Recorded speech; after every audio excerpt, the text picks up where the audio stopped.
And yeah, I was just thinking, and I'm going through a lot of things. I'm trying to figure out, in regards of Alberto. Now it's actually have been I'll guess, an ongoing research of many years. Many years ago, I got Chick Publications magazines. I actually ordered everything they had of cartoons. Now I did get seriously attacked, so I ended up destroying the magazines. But I did read them all. There's only I can only see through in regards to the demonic attacks I had, and I was afraid I cursed, that I was cursing myself. Yet there's pretty much only two options here.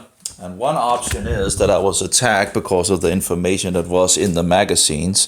The other is that, I might actually have been cursed myself in regards of having items I shouldn't have. I don't know. I'm still trying to research why the demonic world was so viciously attacking me at that point.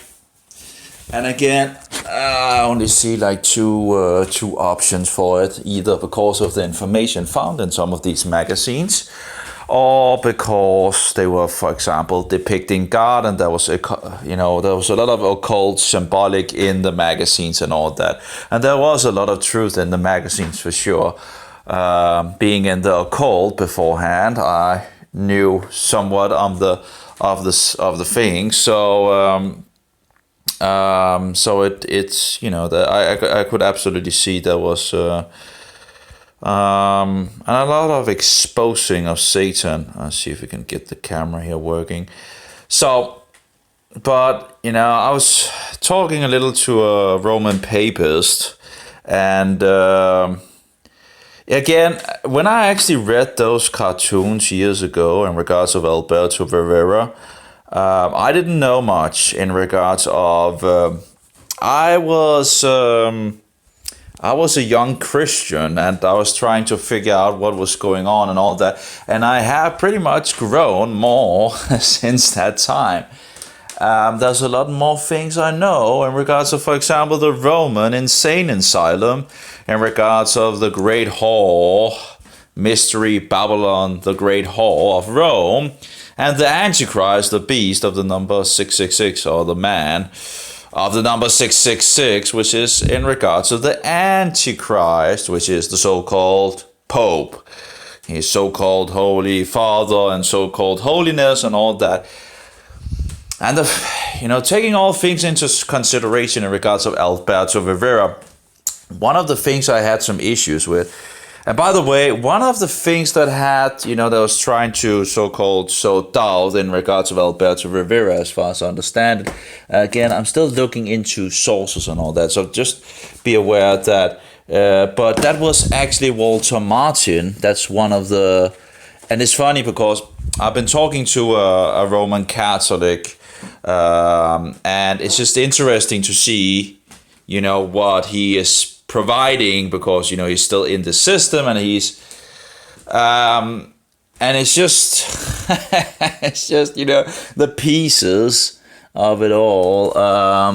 Where's the book anyway? Walter Martin, I found several issues with Walter Martin, and then when Alberto himself points out that there's, and in regards to this list, that Walter Martin is on this list in regards to the Jesuits, in regards of someone that one can go to, that actually pretty much just makes pretty good sense. Where is the book? I have the book just to show that I have it. I haven't thrown it out, have I? I don't think so. No. Well, I have the old one here, but I should have the new one as well. Oh yeah, here we go. So this is the Kingdom of the Cold. I'm not sure if you could see it. Kingdom of the Cold from Walter Martin, and this is a new edition of Kingdom of the Cold, where it is fixed with. I also have the outside of the book. I pretty much took off. It's here. So this is like in regards of the Kingdom of the cults. And, what I really was astounded by is that there's nothing in regards. Now, I haven't read it from, first letter to this, or, from the beginning to end. But I found out that others also, were surprised that there was nothing in regards of Roman Catholicism in it. And that's interesting when it's a book about, the kingdom of the cults, right?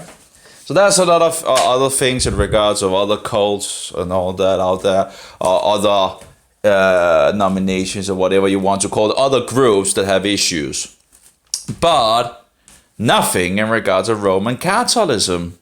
Now then you find out that this guy that is running now this, after Walter Martin, I can't remember his name, that he denies that Walter Martin ever wrote anything in regards of against Roman Catholicism. And then you find out, that in regards of what he actually, that there's so many issues in regards of Walter Martin. You just find one issue after another. So, and he might have looked like, again, in regards to the Jesuit oath, they are infiltrating groups and they're talking about that even, to viciously deny the so-called true holy faith and, go against the so-called Pope, the head of this insanity institution and all that. So we know, and you can just go and read the Jesuit oath in regards to that, So that's pretty clear that, we know that they are infiltrating, and there's a lot of stories about that. You can, But anyway, so, so the guy that runs, Go Forward in regards to Walter Martin's ministry denies that there's this book that was made by Walter Martin in the beginning of his ministry. So what I did was, this is actually not the book. Where's the book? I need some glasses, apparently. I thought that was the old book. Where do I have the old book? But anyway, I got The Kingdom of the Cult in an old version. And 2 seconds. And where's my glasses? There we go. It helps a little with some glasses, some light. There we go. Okay, where's the book? Do we have it over here? No, that's not the book. There's the thing when books are laying all around the, it's a mess in my... Here we go. This is a very old book of the Kingdom of the Cult. And I got this because I needed to know in some sense. Now, of course, in regards to the thing that he wrote, well, it's not... What do you call it? It's more like it's not like a total, a big book. It's more like see here, a booklet. They call it. It's a pretty, but it's a pretty, I guess, a big booklet, and it's called The Roman Catholic Church in History. Now, funny enough, when you look at the new book of the cult, it's not mentioned in regards of what Walter Martin has written. But if you look in this old version that doesn't have a date, but it has to be very old book, if you take on the numbers of the pages of the book, you can see the book is growing. And I can't remember the date, but there's not that many pages in this. There is like 433 is numbered. So that's not really, if you look at it, you can see that the kingdom of the book of the cult is growing as time goes and all that. So as far as I know, this is one of the, it might, I don't know if it's the first edition, but it might be, I don't know. But it's must be close to in regards to the beginning and all that. And that still have this recording of this booklet that he made against the Roman Catholic, and as I understand it, he released it at his beginning of the congregation of his ministry, so that's just interesting that it's seemingly that they try to hide that away as well. And another Christian has, I can't remember what he's called, but he has put it out on YouTube for all to see, and I have downloaded it, so I do have it.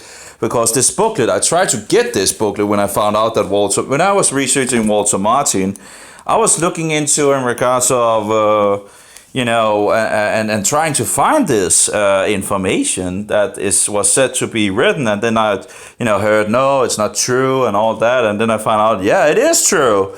He did write in regards to that in the beginning. Of course, he would have had to come up with something to get some credit from the Protestants, So anyway, so I'm aware there are some issues. That's for sure. When you listen to different things, that's, something just seems fishy. And then, of course, Alberto himself. So, and then, of course, it's interesting to see that Catholics actually, like, when you talk about that, it's like, then they're like, oh, yeah, but it's so easy to just because they want to go after Alberto and discount him, but don't really, it's just, okay, something is going on, and that's the thing, you learn a little by actually having some feedback from the Roman papist or the Romanist, and then they will use this argument that, that this Protestant wrote that Alberto was a fake. And then I actually have a video, and I've done, looking into where others are actually also doing research on that. It's interesting to see how much conflict that actually is. But this is, Gary Metz Exposed. And this is the one guy that, apparently is a so-called Protestant. But apparently it seems there are some links in regards of, we have to be aware that there's wolves in sheep clothing. And in regards of going against the Roman Catholic Church, as I understand it, you're going against the hugest, the greatest system of, being able to discredit you. What is called? I can't remember the right word, but anyway, this is the great system of the, it's the biblical, historical, prophetic Antichrist. This wicked system, it's just the office and seat that Satan has given this. This guy. But anyway, that was a video that I saw in regards of where he, looks into this guy and actually finds some links in regards of Roman Catholicism. In any case, I think that was also the guy that Alberto actually wrote directly and they had this show where I think it was Gary Metz that is actually discounting Alberto, and then Alberto actually calls into the program. I think that was something like that. But very interesting anyway that he actually was, and then they're just trying to discount him and this and that and all that. And yeah, the thing is they're really going after his person instead of what he's actually saying, it seems. It just seems like he's just totally like, oh, he's a fraud. There's like, when you're on I've had some experience throughout the years and all that, and trying to research what is up and down and all that on these things. So you sit there on Alberto Rivera's, and there's more and more information coming out, and also Spanish sources. So hopefully at some point the Spanish sources will also be translated. I do wonder why there's not a website with all his information, like from his ministry. There must be someone that actually, as I understand it, I actually had a video also with his wife. There's also talking with another bishop that verifies Alberto. And we also have Eric John Phelps having had contact with this guy. So they're sitting, Eric is sitting with Greg Szymanski. There are some, in regards to Greg, he sounds like he's looking for the truth and actually digging in regards to a lot of truth.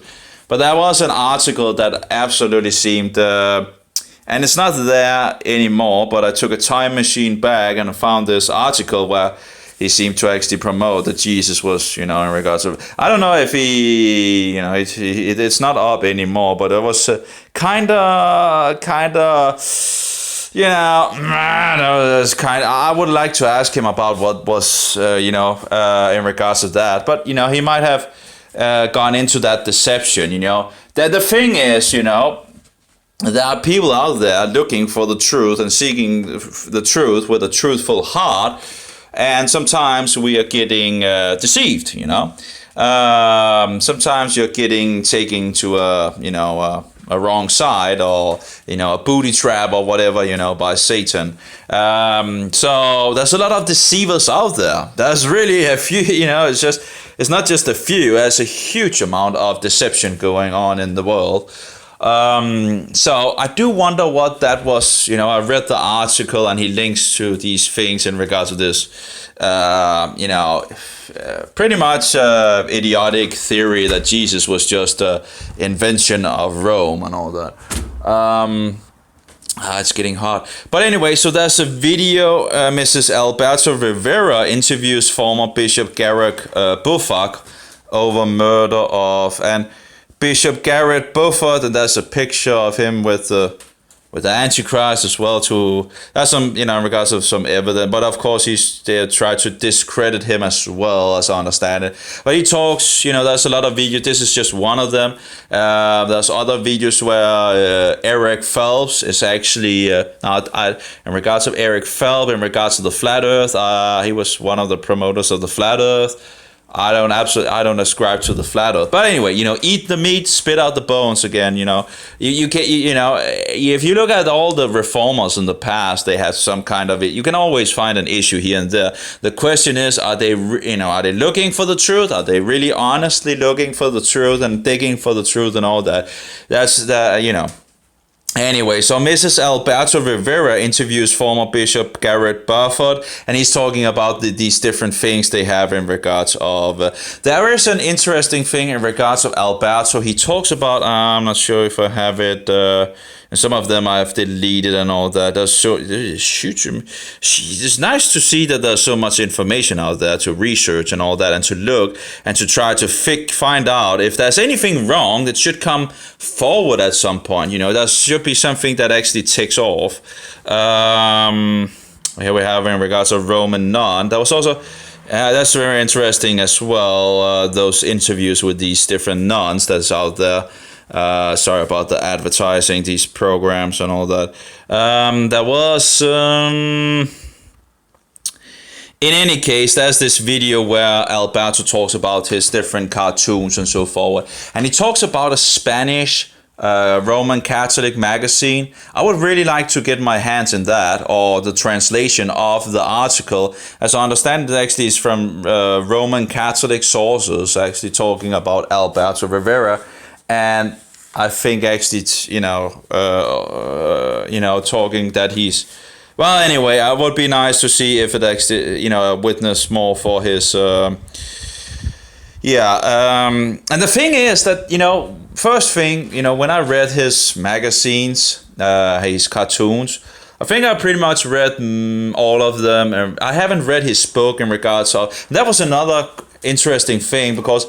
there was this Lutheran priest, a Protestant Lutheran, and again, they don't speak about the Antichrist. You can ask, I try to, the people are singing love songs to the devil and his puppet in regards to Rome, in regards to the Antichrist, the Roman emperor and all that. They don't really talk about that. Martin Luther, one of his last books was a book called Against the Roman Papacy, an Institution of the Devil, and nearly 100 pages of his most,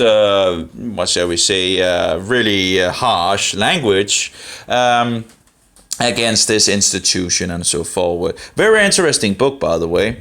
You can find it in Luther's Work 39. I have it on my mobile as well. Let's see if I can find the link for that. You can buy it on Accordance as well. Or maybe it's 41. You can also just borrow it at a library. They should be having, let's see here, yeah, Luther's Work. Volume 39, I think it's 41 actually, 41, yeah, and it's Church and Ministry. And there we go, Against the Roman Papacy, an Institution of the Devil, 1545, and as I understand it was released at the day of the opening of the Council of Trent, which of course pretty much curses the Protestants in so many ways. And that was actually Keith Green, brother Keith Green. Again, you can always find issues, but brother Keith Green made the Chronicle, the Catholic Chronicles, that also was censored. I think that was a push again from Rome to make after Keith had died. Keith Green, was a Jew, by the way. They I saw this post that they didn't sell them anymore, and they did not allow other people to make copies of them.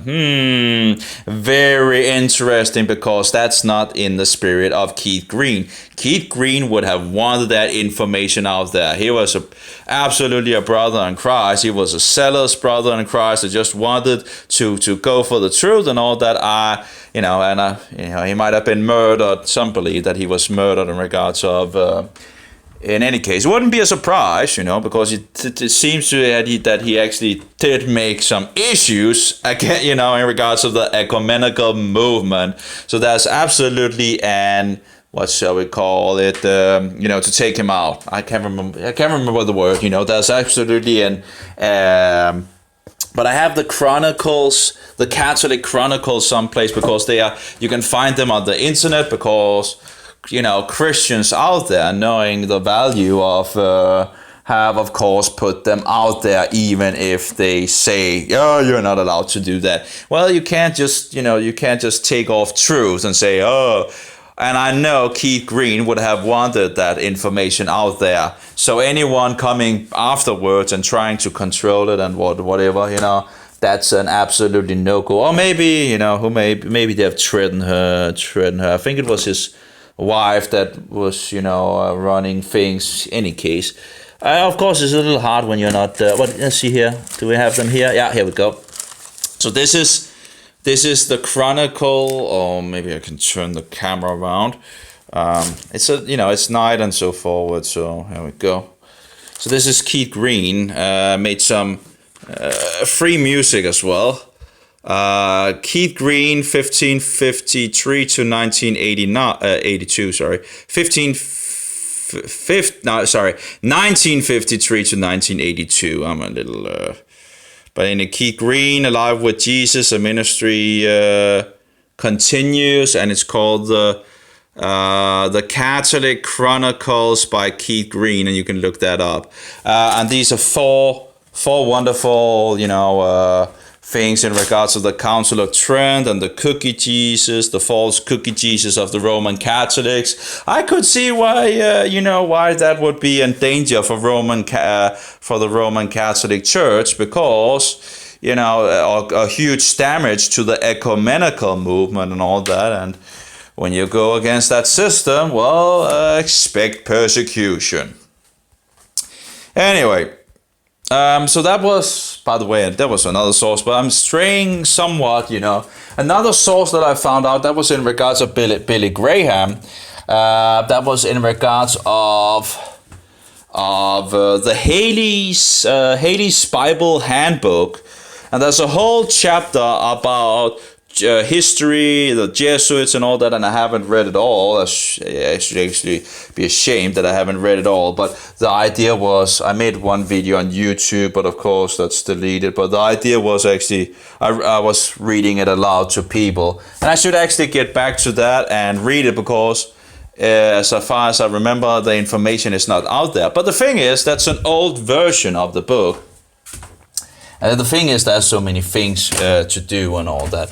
But all roads leads to Rome. The saying is true. All roads leads to Rome, and the Bible is true. And in any case, so this book, again, an old book in regards of the Haley's Bible Handbook, have a chapter of church history. On church history, and exposes some of these atrocities and all that. That chapter, apparently Billy Graham bought the rights for the book, and as well, very interestingly, they just took out the whole chapter, and of course, as far as I know, Billy Graham, if some Catholic or something like that, there was something about them actually, that the Roman Catholics was just sent back to the Roman system if they. So anyway, now of course I haven't been there and all that, but that's on. Again, it's just three sources, more modern sources that I've seen that they have tried to get away from. Let's see, Chronicles and that book, and what was the last thing? Was that Anyway, So and of course you begin to get all the puzzle pieces together. For example, on Catholic websites, they have this question where this guy apparently or person goes into a Protestant bookshop, and lo and behold, anti-Catholic material in the bookstore. You know, what would you expect? You know, what would you expect if you go into a Protestant bookstore? Again, they're really, really, really good in regards to these ecumenical times, how to take down the truth and all that, and just slander the people that actually comes out with it, you know. And they were actually suggesting this person that, oh yeah, you know, go in regards to the bookstore and tell them that these, you know, the Roman Catholics are actually good Christians and blah, blah, blah. And give them some of this information that this is just slander and all that, you know, in regards of Dave Hahn, for example, it's just total slander in regards of the whore riding the beast and all the things that, you know, and that there's Alberto as well. And that was a third guy that was a former Roman Catholic that made a documentary as well, and it's just all, you know, anti-Catholic rhetoric, you know. Give me a break, you know. You know, if anyone is under attack in regards to anti-thing, that's anti-Protestant, you know. They are really, really, really, really anti-Protestant. They don't. So anyway, removing sources of truth that goes against their so-called holy church. Most wicked satanic institution, you know. Oh, well. So anyway, it's just interesting. I'm getting off topic. I'm getting in so many directions. But that's the thing. There's so many, you know, you're looking into so many different sources. Think about, okay, that was the book. Oh yeah, that was the book from Martin Walter. That was the book of Haley's. That was everything was just removed, and then there was the Chronicles from Keith Green. And again, a lot of the information you can just find by, you know.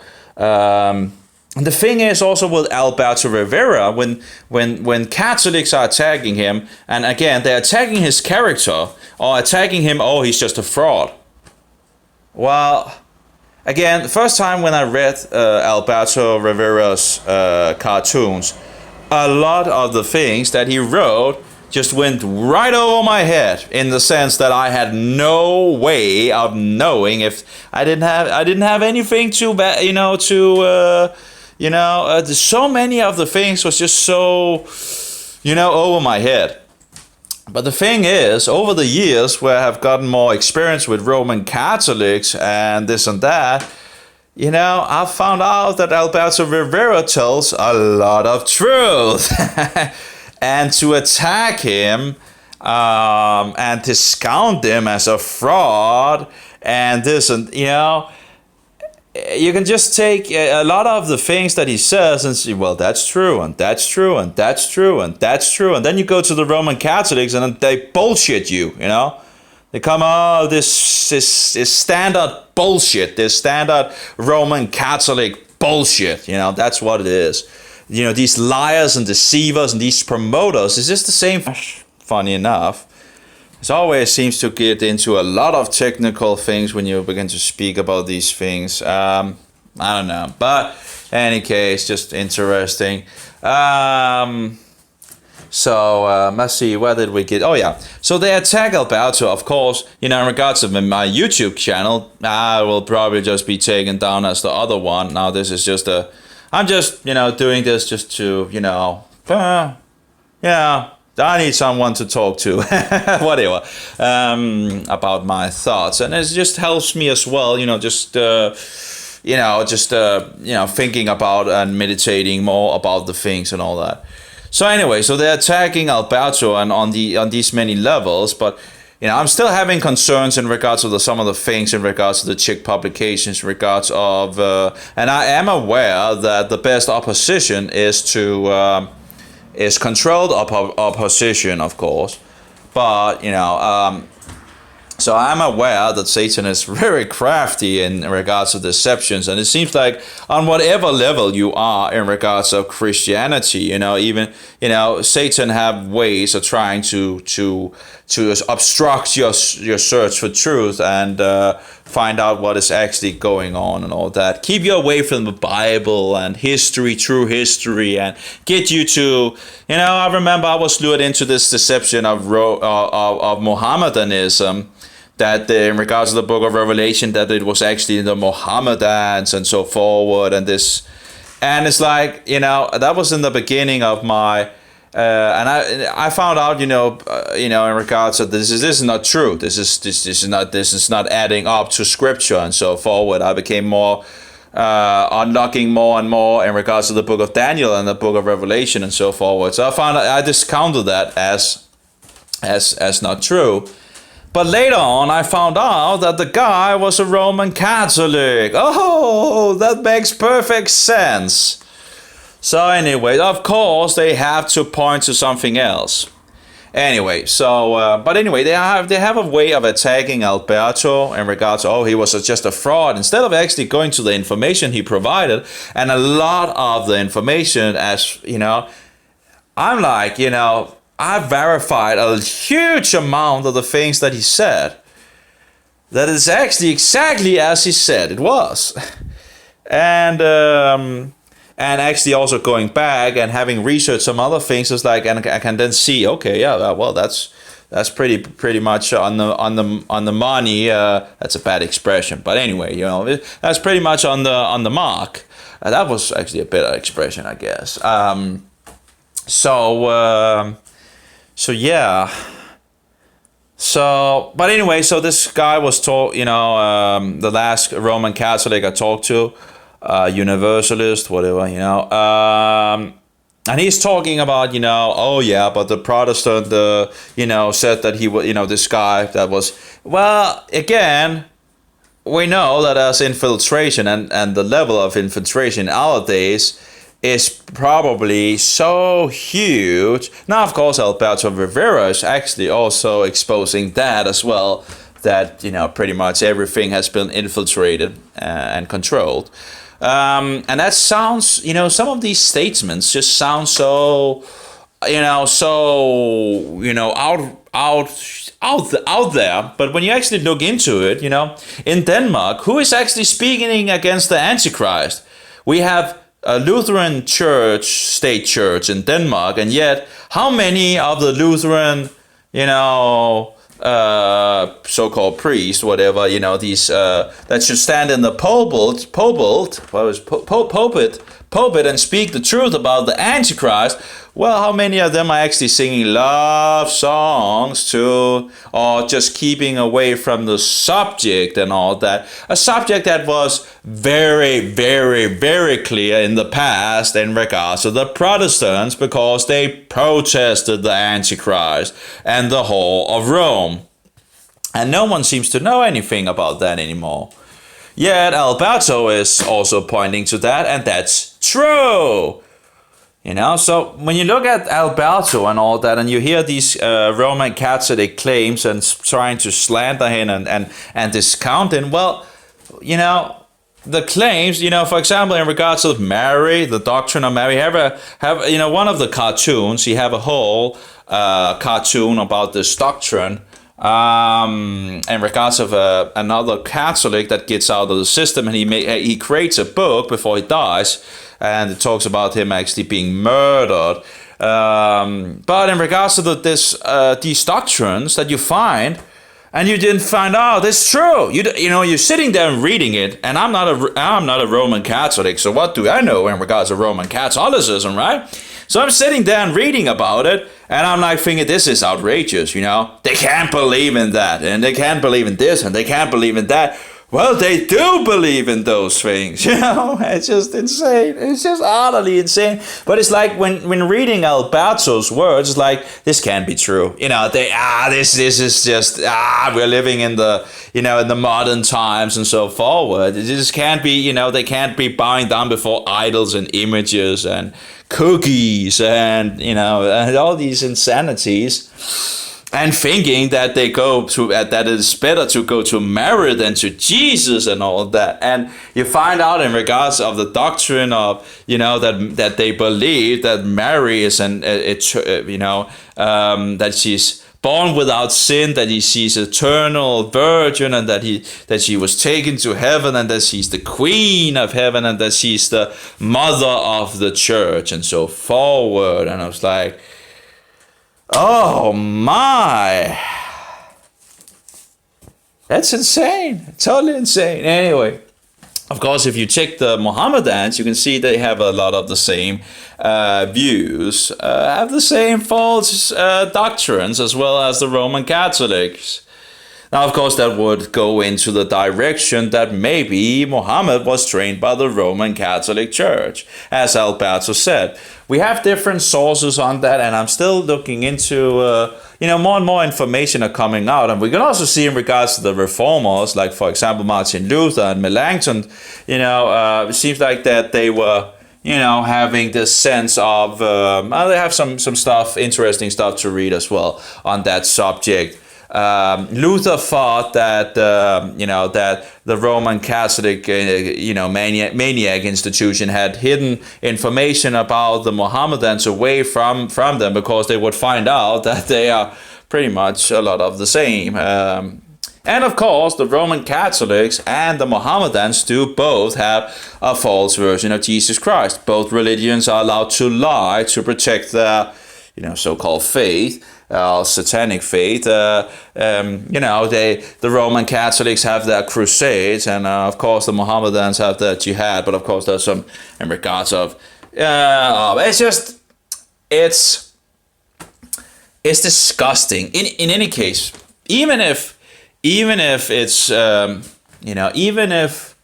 if Rome did not create Mohammedanism, well, it's pretty clear from the Bible that Mohammedanism is not of God.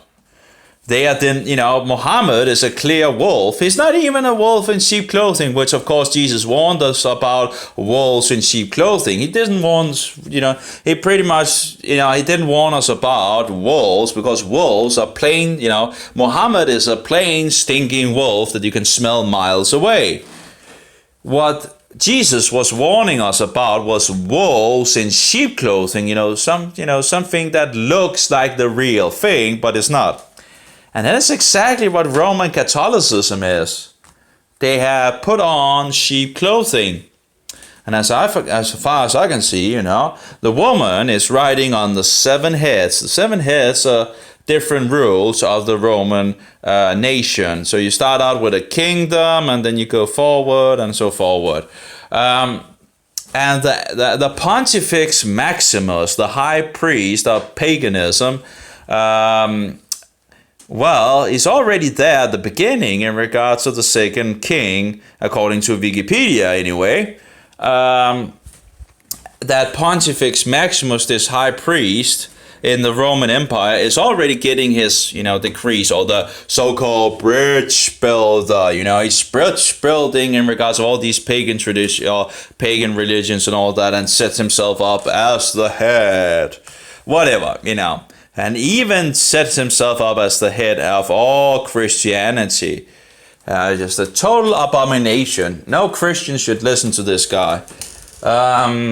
And all his fallacies and filthy traditions and so forward. And it's all coming from Rome. So, and Alberto, who are you going to trust, right? Now, of course, and again, we know that as far as I can see in regards of Alberto, there's only 2 options that I can see. Either he was a Jesuit, or he was, a former Jesuit. Because all the things that he knew, just, how are you going to fraud that? How are you going to fake that, I don't know, how can anyone conclude that this guy, if he's just a fraud, he knew a huge amount. And a lot of the things actually, you can verify by the Protestants that, when they knew a lot of, when they knew a lot more than we know today,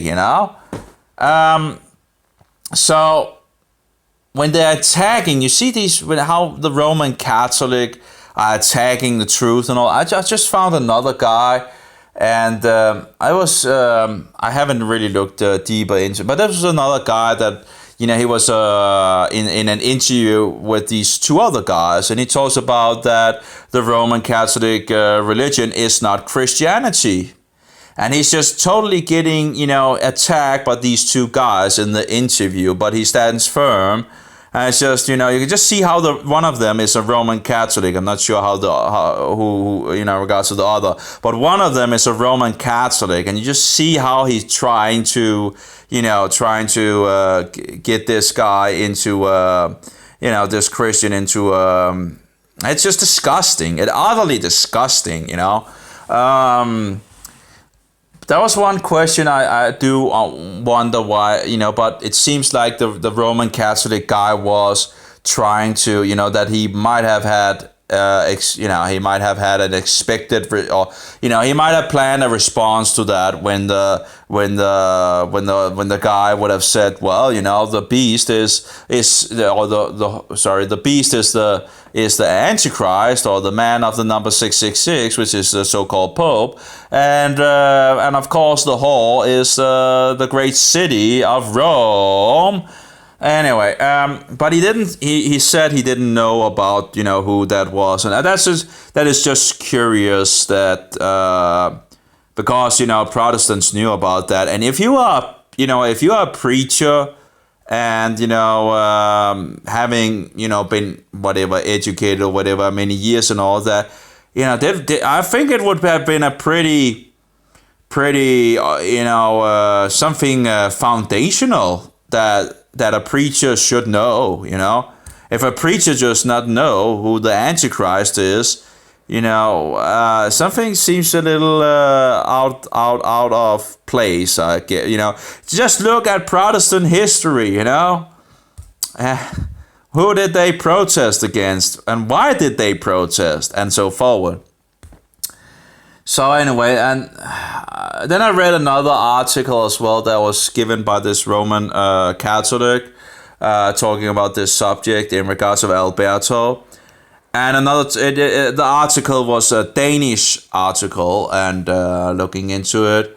And apparently they had talked to Richard Bennett, which is former Roman Catholic, at least that's what. But I don't know, but I've written to him, so I'll see if I get a response. I don't know if I'm going to get a response, but anyway, he has a Facebook site, and I've put I've asked him on that to verify if what this webpage says, if it's true in regards of, if it's his words. Because the letter goes into, in regards of Richard Bennett, actually, according to this letter, discounting Alberto Rivera. And that's interesting, of course, when you're doing, research into these things and all that. Anyway, just to, because we know the wolves in sheep clothing. So again, it's kind of, I'm just careful. That's for sure. I'm very careful. Also, in regards of Alberto himself, I'm very careful. I do understand that the devil is a very crafty deceiver, and mixes lies with truth and all that. But again, you just even if people make mistakes, doesn't mean that you just throw out everything else, and it doesn't mean that they're not trying to the best of their ability. And we have it closed out. There we go. To the best to their ability. Just because you find something wrong in someone and so forward doesn't mean that they're a Jesuit or whatever. That it doesn't just point to that. It could just be we all make the thing is how you try. There's so many deceivers out there, so you might pick up on something false and promote it, even if you are, because you have been lured into a deception and all that, and you just didn't know better. Now, of course, when you find out that something is wrong, you then turn around. So one have to be very careful. It's getting kind of I guess it's a battle in regards of information of the truth and lies and all that, and just seeing all the lies coming from the Roman Catholic insane asylum and the Mohammedans and so forth. It's just insane, and all the other fallacies out there attacking the truth of Jesus Christ, and yeah, it's just incredible. So that was also interesting in regards to this other guy. Again, I'm just I'm looking into people. Of course, I want to. If there's something fishy, of course, I want to. It would be actually easier if you could just call up the people, But it's not always. There's not always like a phone number or something like that you can just call up. I would like to know more in regards of what happened to the ministry of Alberto, because after Alberto dies, his wife must have carried further. And again, in regards to this video, this is Mrs. Alberto. Actually, it's very interesting on YouTube that when you search on Alberto Rivera, you get a lot of music things and all that. And I'm thinking it might actually be on purpose that they put that Roman Catholicism or Romanism is just, they really are out there against Alberto. And the question is, why are they so viciously attacking Alberto if it's just, but again, when you pick up on how they are actually trying to get Protestant material away, and you can see how they actually have succeeded and how you get censored and all that, how they work for the devil, then it's just you get more and more things put together. Let's see what we have. I've downloaded some, seen that once before. Alberto from Rome to Christ. Is Alberto for real? That actually talks about in regards of, again, he goes into the book of Revelation as well, and there's so many things that I know is where he's just totally on the mark, There are some things where I'm like, but anyway, or that the information is just above my head. It's just, but I guess if Alberto have been a Jesuit for so many years, you would expect him to know things, right? That anyway, here we have another in regards of it. Is Alberto for real? And the thing is, he's totally exposing the Roman Catholic system. While the Roman Catholics always promoting these lies and deceptions, and then you look at Alberto, and he's telling the truth that, that's what I believed when I was a Roman Catholic. But and he's just, it's just nice. And that's the thing. Who are you going to go to, right? Are you going to the Roman Catholics that is spinning lies on you and deceptions and pretty much just promoting what they are being told by their system? And that's the thing. A lot of people have a way of being in this group, and they will use the group's material. Instead of just reading the Bible for themselves, they will use the material to understand how they need to understand things. It's just insane. It's just utterly insane. Instead of just reading the Bible. And I see this again and again and again. It's like where people are like, instead of thinking themselves, they go to the material of the group, whatever group they're in, to see what do we believe in regards of that. What do I need to believe in that? Instead of just, it's just. So we have in regards of William Bill Cooper as well as,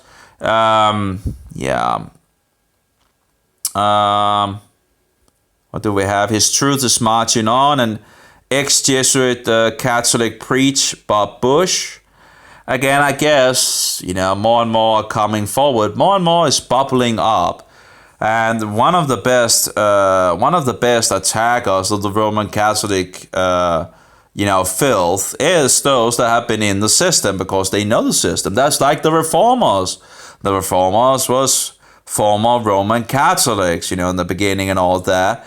And they knew the system, a lot better than many of the Protestants, because we Protestants have no clue what the Roman Catholics believe. And they're hiding it away. It's just deception. They are not going to directly tell you and I think the Roman Catholic source that I've, the last one that I've talked to, he's at least some sense, honest about some of the things that, we don't tell, in regards to not telling this, in regards of marriage doctrine and all of that. That's not the best thing to start out with. And instead of just being honest and saying, yeah, we as Roman Catholics believe this in regards of marriage and all that, but they know that, Protestants still have some of their Protestantism in them. And if they knew what the Roman Catholics believe, they would, wait, what? What are you saying? So they want to smooth you in the direction of the Roman Catholic Church and this insanity, devilish system. And actually, you should, if you begin to go into this system, there should be, you would be hitting into so many red lights, So that should wake you up and say, hey, wait, get out, it's just, think about it. If you first time see, Roman Catholics lighting candles to a Mary statue, so-called Mary, that should be a huge red light and a great alarm telling you that this is not the way to go, So we have the Jesuits and the assassination of the JFK.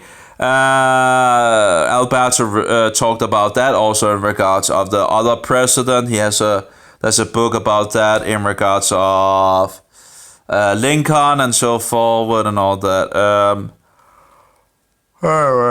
So Alberto Rivera believed that the Jesuits was behind the killing and murder of JFK, which of course pretty much makes sense if you look at his speech, for example, talking about this huge gigantic system that is pretty much hidden away and controlling so many things and all that. And who could Kennedy have been talking about? Well, I think he could have been talking about this, huge gigantic Roman system. And they killed him off by speaking about it, But anyway, and rejecting, yeah. Anyway, so we have. Actually, I think that picture is actually, some say that this is Alberto in the background. I've seen images of Alberto in his younger years. I don't think it looks like Alberto. But anyway, looks like another guy to me, but who knows? Maybe I'm just stupid or something like that. But, there are other images of Alberto where it actually, where it absolutely looks like him. Now, of course, people can do different things with their things, but it doesn't look to be Alberto to me, there's that image. But anyway. But there are other images where you can see him in his younger day in regards of a Jesuit, a priestly garment and so forward. Yeah.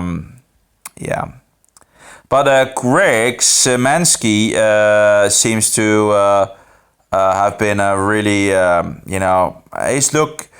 he has some interesting things. He's not, he's also against this system, that's for sure.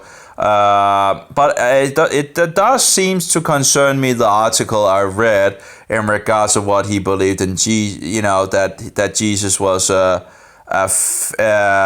Roman invention and so forward and all that. But that is not to say that he doesn't look for the truth, because that sounds like he's absolutely looking for the truth.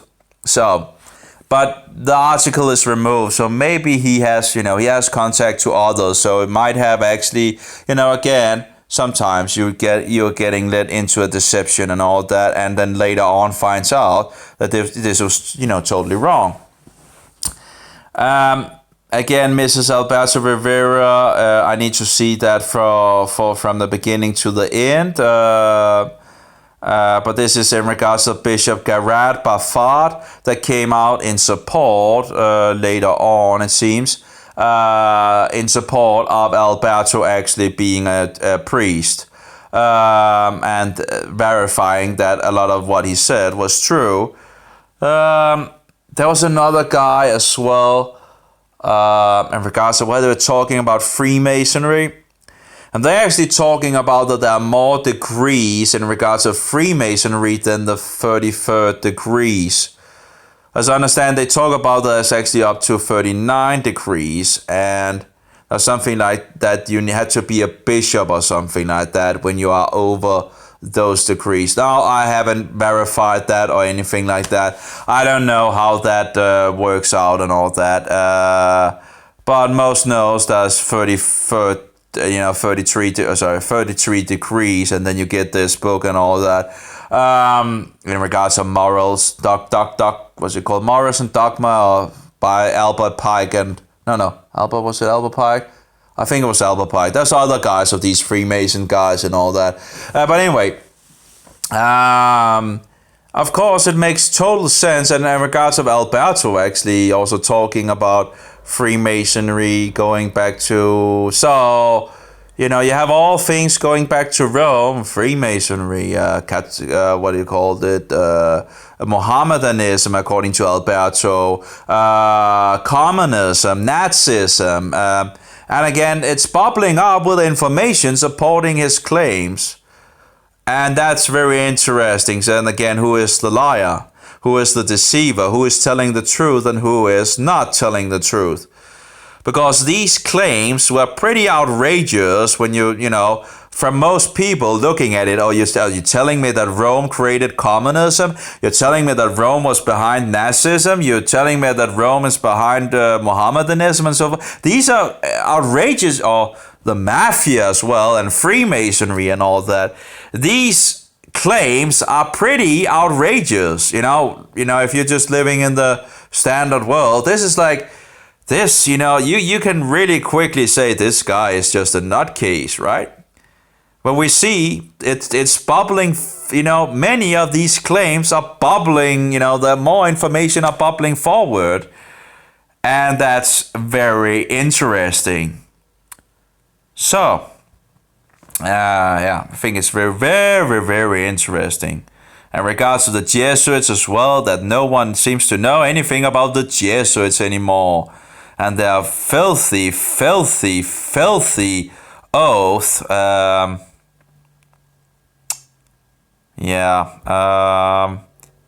So Greg Szymanski interviews Eric John, and Leo Sagami exposed by Greg Szymanski and Slad Grubnik. Anyway. The other guy that I was looking into, I actually have him on my Facebook. I don't know if he's authentic or not, all that. I don't know much about him. But when he had that debate, besides the, of course, one have to be careful because, again, Roman Catholics are playing both sides.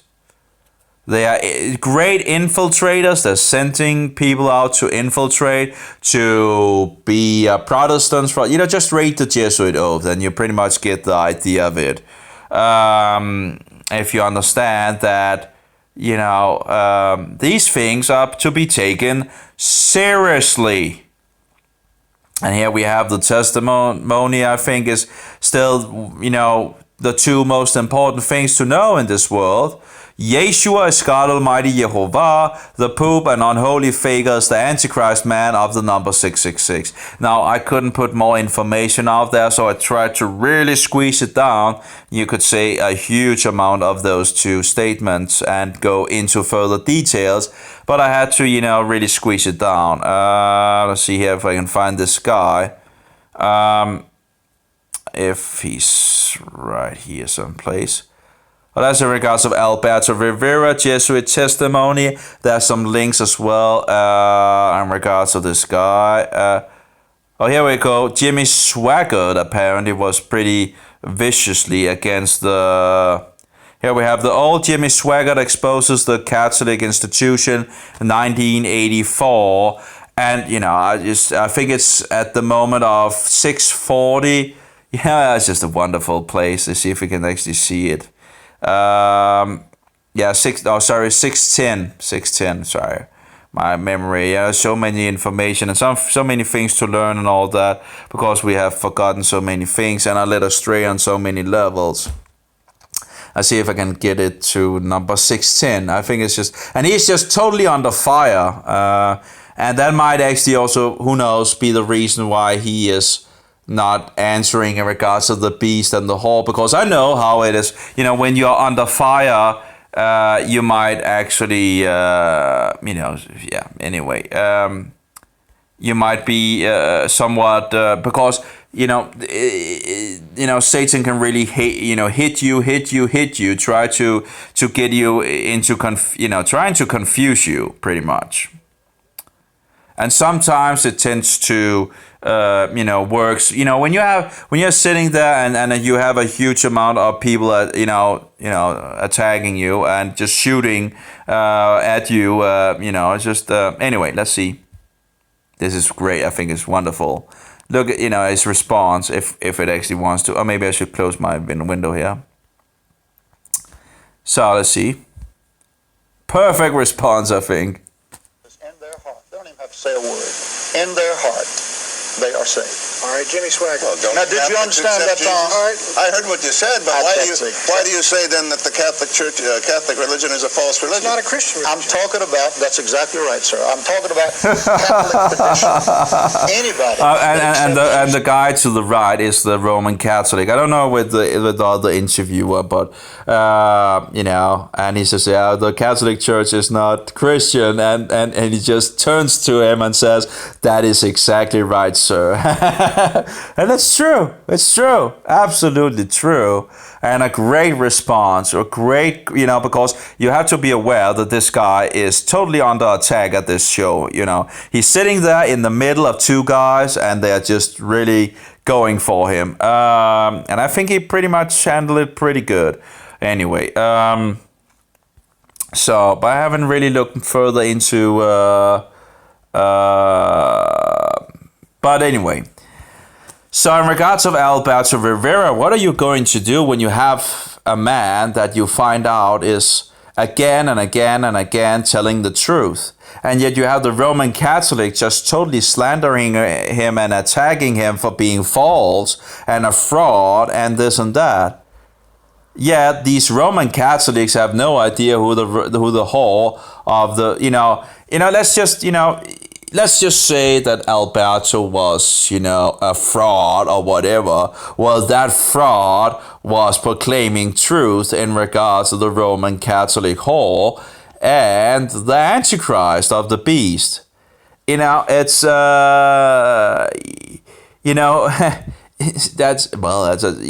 it's just, even if he was a faker, which, it's really hard to because how could he know all these things, How could he know what he knew if he was just a faker, That just doesn't make, it's just nonsensical. But anyway, you see that he's speaking in regards of the system. He's speaking truth in regards to the Roman Catholic system. He is exposing all their lies and deceptions, which when you go down the years and all that, you can you verify. And you study the Bible and grow in the Bible and so forward, and thereby you can see that he's speaking the truth in so many things. And yet they just want to discount him as a fraud and just slander him and say this and that about him. And the question is, what proof do you have of these things, How much of it is actually just lies and propaganda to discount this guy? That's, it's very sad. Very, very, very sad. And what did he get out of actually speaking the truth? Besides probably being murdered, So, and the other guy as well that came out that Alberto said had been murdered. He just wrote a book, which would be interesting actually to get, but I have, there's so much, but it would be interesting, but I guess it's, as I understand it, it's more exposing the Roman Catholics in the US and so forward, and I'm not living in the U.S. and all that. But of course, it might be more puzzles to the picture of this system, this insane great system of Romanism. So, and you just find testimonies and testimonies and testimonies, and what the Roman Catholics are just doing, it's just all bullshit, right? They will just slander and say, they're not telling the truth and this and that, but they are.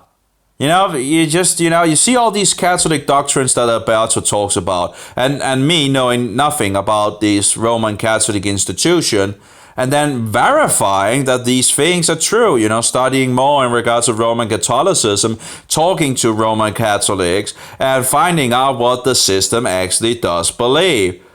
And Alberto is telling the truth about it. The same thing with the cookie Jesus and all that. And they attack,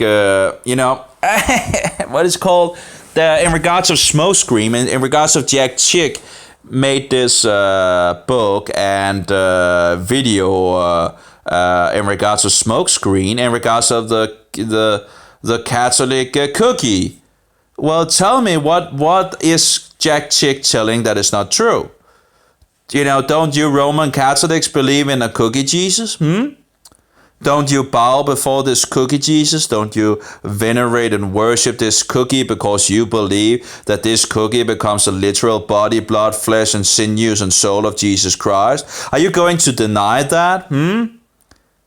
That's, just slander and, lying deception that you're putting out there, and then instead of just telling, that's what we believe.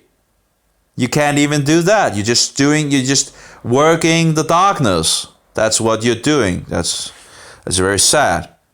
Why can't you just say what you actually believe? Yeah, we believe that, we should go to Mary instead of Jesus because Mary is a woman. She's, much nicer and blah, blah, blah. So she can go to Jesus for us and blah, blah, blah, which is absolutely not biblical. Oh, yeah, we believe that Mary is the Queen of Heaven, that she's the mother of the Roman Catholic Church, and that she's an everlasting virgin, and that she's, have been taken to heaven and blah, blah, blah, blah, blah. All these lies. But that's what you believe. Why can't you just stand for what you believe and say, that's what we believe? Well, we Protestants pretty much reject that. So not only the Mary doctrine, the cookie doctrine, the false cookie Jesus, the Sunday which the Roman Catholic has and that in Denmark that we still have wrong. We're still keeping Sunday in regards to the venerated day of the sun god Sol Invictus. There's nothing in regards of being biblical, and of course the Roman Catholic Church or system or whatever you want to, pagan church actually knows this. This was something in regards of Constantine and so forward. We have some sources on that. And so-called changing the Sabbath, which is the biblical Sabbath, the biblical rest of the day, thinking to change times and laws to Sunday. Of course, that would be the little Roman horn as prophesied in Scripture, because the Bible is true and telling us who the Antichrist is.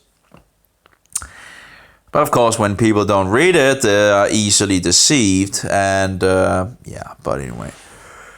And people just think you are a nutcase, and doesn't help that the Roman Catholics are actually out there really viciously promoting these lies and deceptions, and no one standing up for truth, or very few, in regards to the Protestant environment. And so we are really in a bad shape at the moment. So we have, of course, the Knights of Malta, we have the Knights of Columbus, we have some of these oaths that, if you look at the Jesuits' oaths, if you look at the Knights of Columbus and the Knights of Malta oath and others, you can see that there are, that they're pretty much using, the foundation of the Jesuit oath. They're much of the same, these other oaths, if you compare them.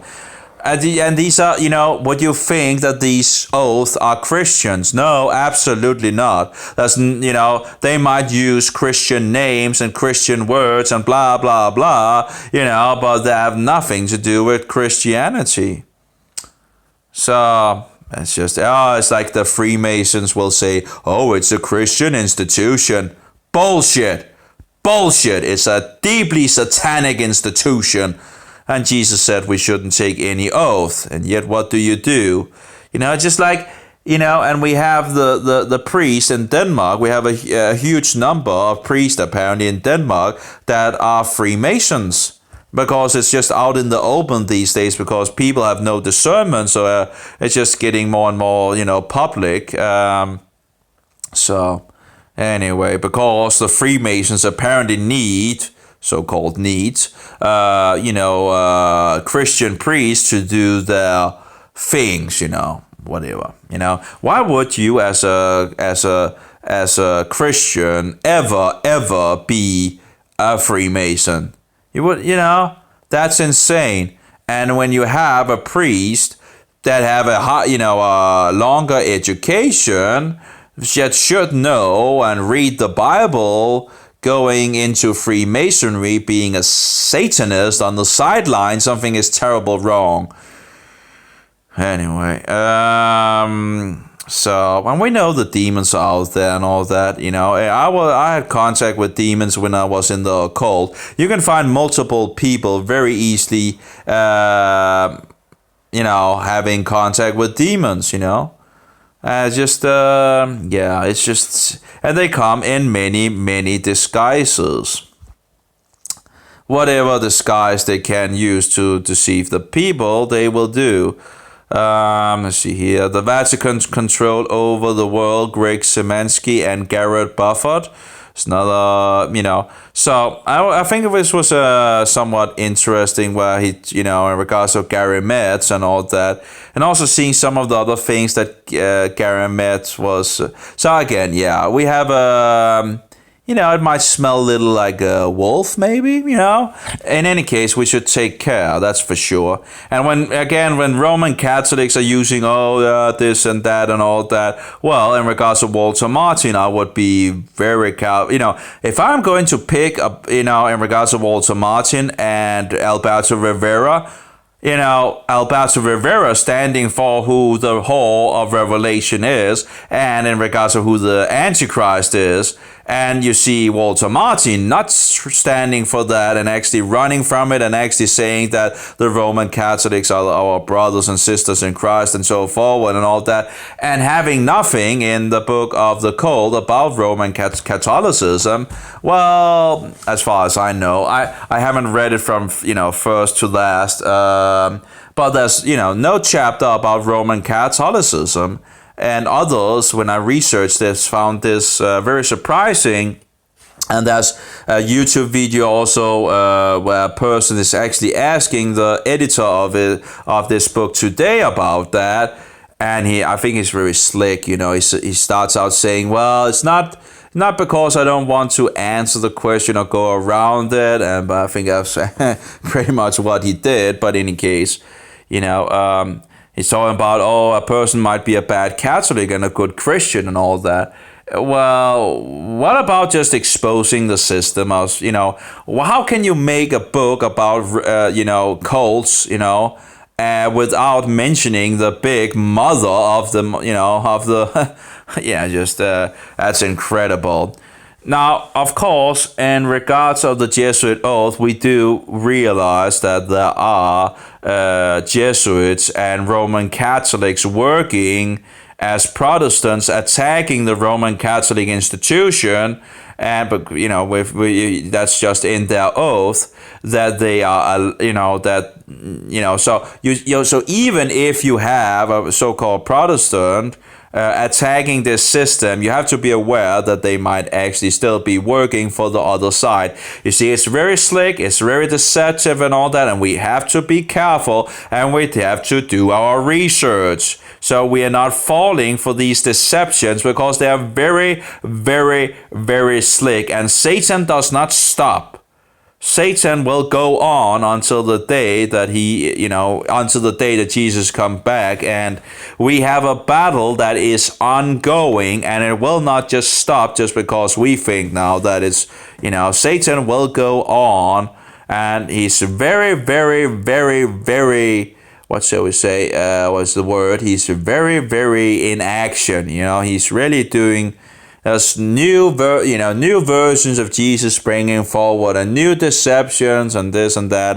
Well, actually, a lot of it is actually old, but so many ways of trying to deceive you.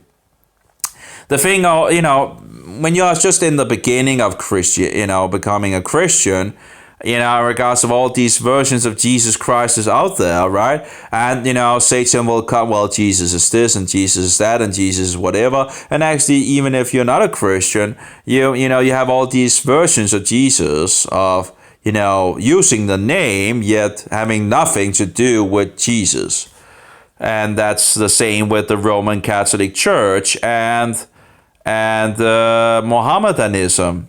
The Mohammedanism have a version that is only a prophet, and the Roman Catholics have a cookie. You see, the Roman Catholics can speak about Jesus Christ, and it sounds pretty biblical. Yet, the thing is, they are talking about a cookie. When the Roman Catholics, in regards to the sacrifice of Jesus Christ and all that, the Roman Catholics believe in an ongoing and perpetual sacrifice of Jesus Christ in regards of the cookie Jesus. Well, Jesus died once and for all, not in a continual perpetual sacrifice in the Roman Catholic whorehouses. Oh, anyway, here we have another one that's actually very interesting. He was interviewed by an Seventh-day Adventist. And the Seventh-day Adventists have issues as well, but anyway, they have a lot of truth for sure as well, and they are promoting a lot of truth in regards to the Roman Catholic Church and all that, and this system, that's for sure. But anyway, we just have to be careful. They have the Sabbath correct, and they are keeping to the food laws, and according to the Bible and so forward. I don't know. I think they still probably eat food sacrificed to false gods, which is absolutely no go. But because we have so much food that is sacrificed to a false god in Denmark in our days, and people don't care because they have left the Bible and they are just running with the devil. Anyway. So this guy that actually interviews Alberto Rivera dies in a flying accident. The same thing as what's it called? The other guy, he died in a flying accident as well. What's it called? Keith Green. Brother Keith Green died in a flying accident with some of his children. We have a woman apparently that came out, and again, I don't know if it's true or not, but she came out and said that it was actually the CIA that fixed the plane, so they were actually, they murdered, but anyway, I don't know if that is true or not. I cannot verify it in any way. Again, it wouldn't be a surprise if they murdered him, because coming out with the Catholic, Chronicles, again, in regards of the Catholic Chronicles. What was it called? The Catholic Chronicles by Keith Green. Well, coming out with the Chronicle or the Catholic Chronicles by Keith Green, he did do damage to the Roman Catholic system, that's for sure, and he was an enemy of them. So there is what's it called? The opposite of an alibi, not an alibi. There's an what is it called in English? When you find a reason why someone might have wanted to kill him off. So some interesting things in that. Again, it wouldn't be a surprise, at least.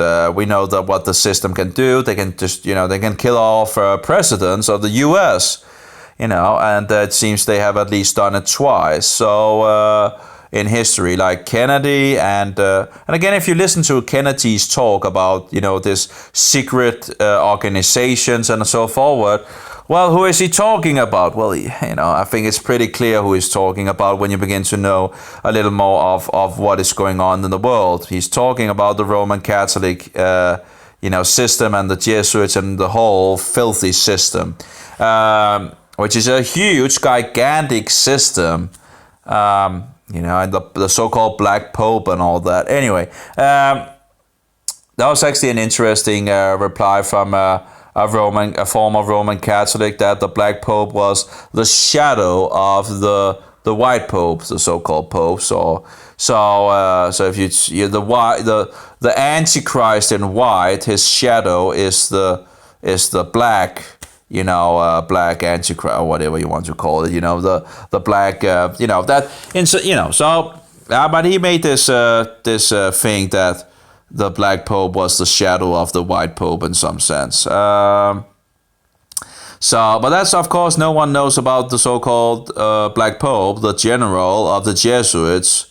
So we have pretty much, a huge amount of information have been removed from the public, and we're not instructing our children in these things, and that's a huge, huge mistake.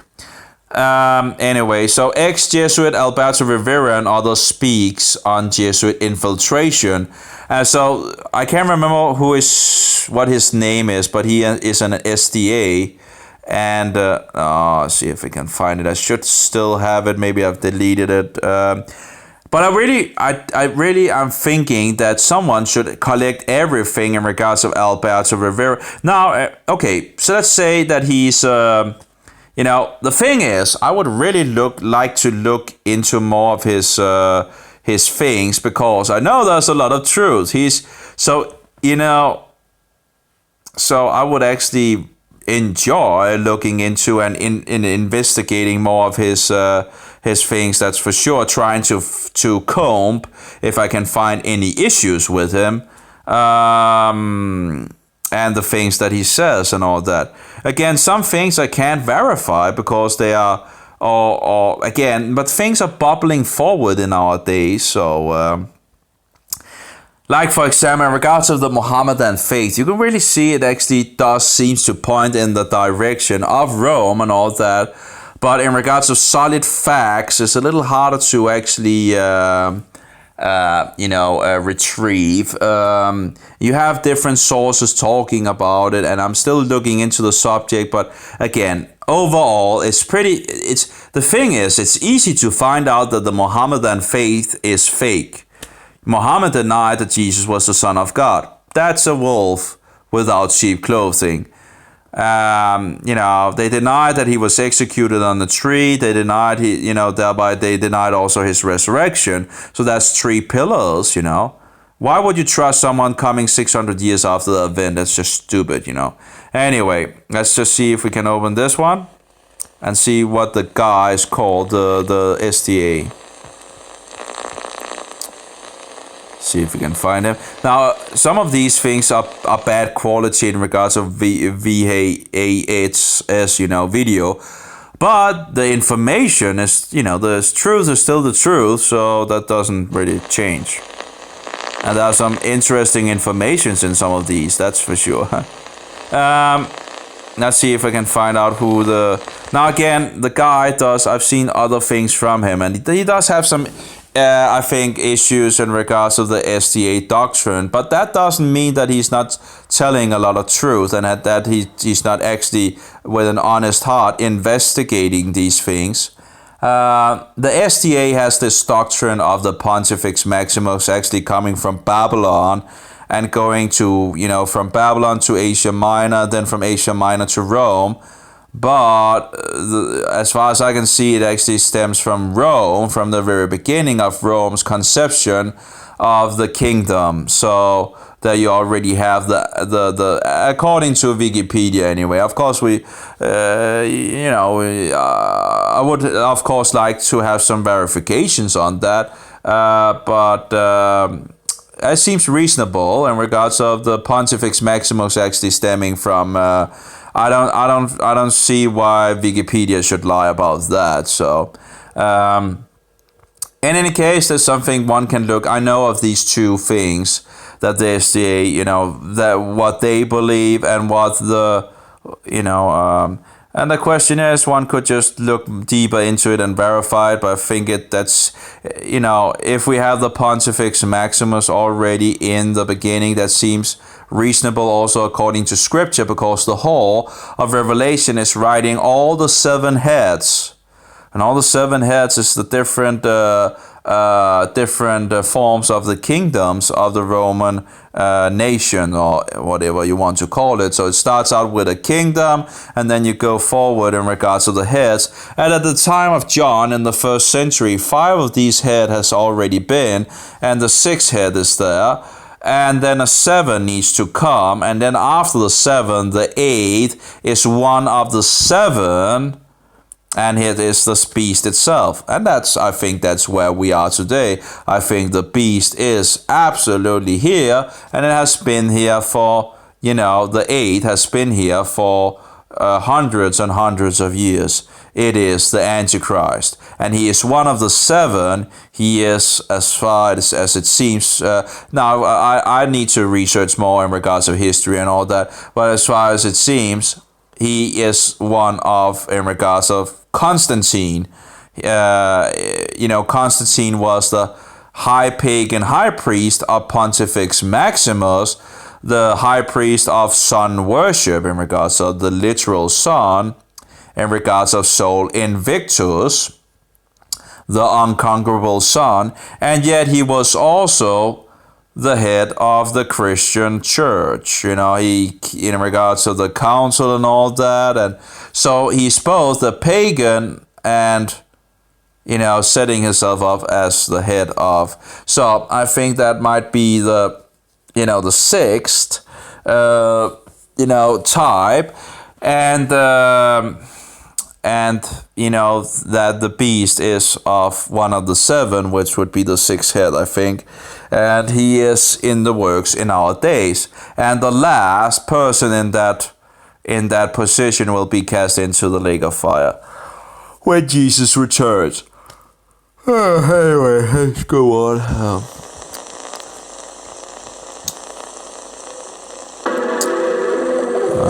The Seventh-day Adventist, there we go. I'm very, very interested in the fulfillment of prophecies in these last days.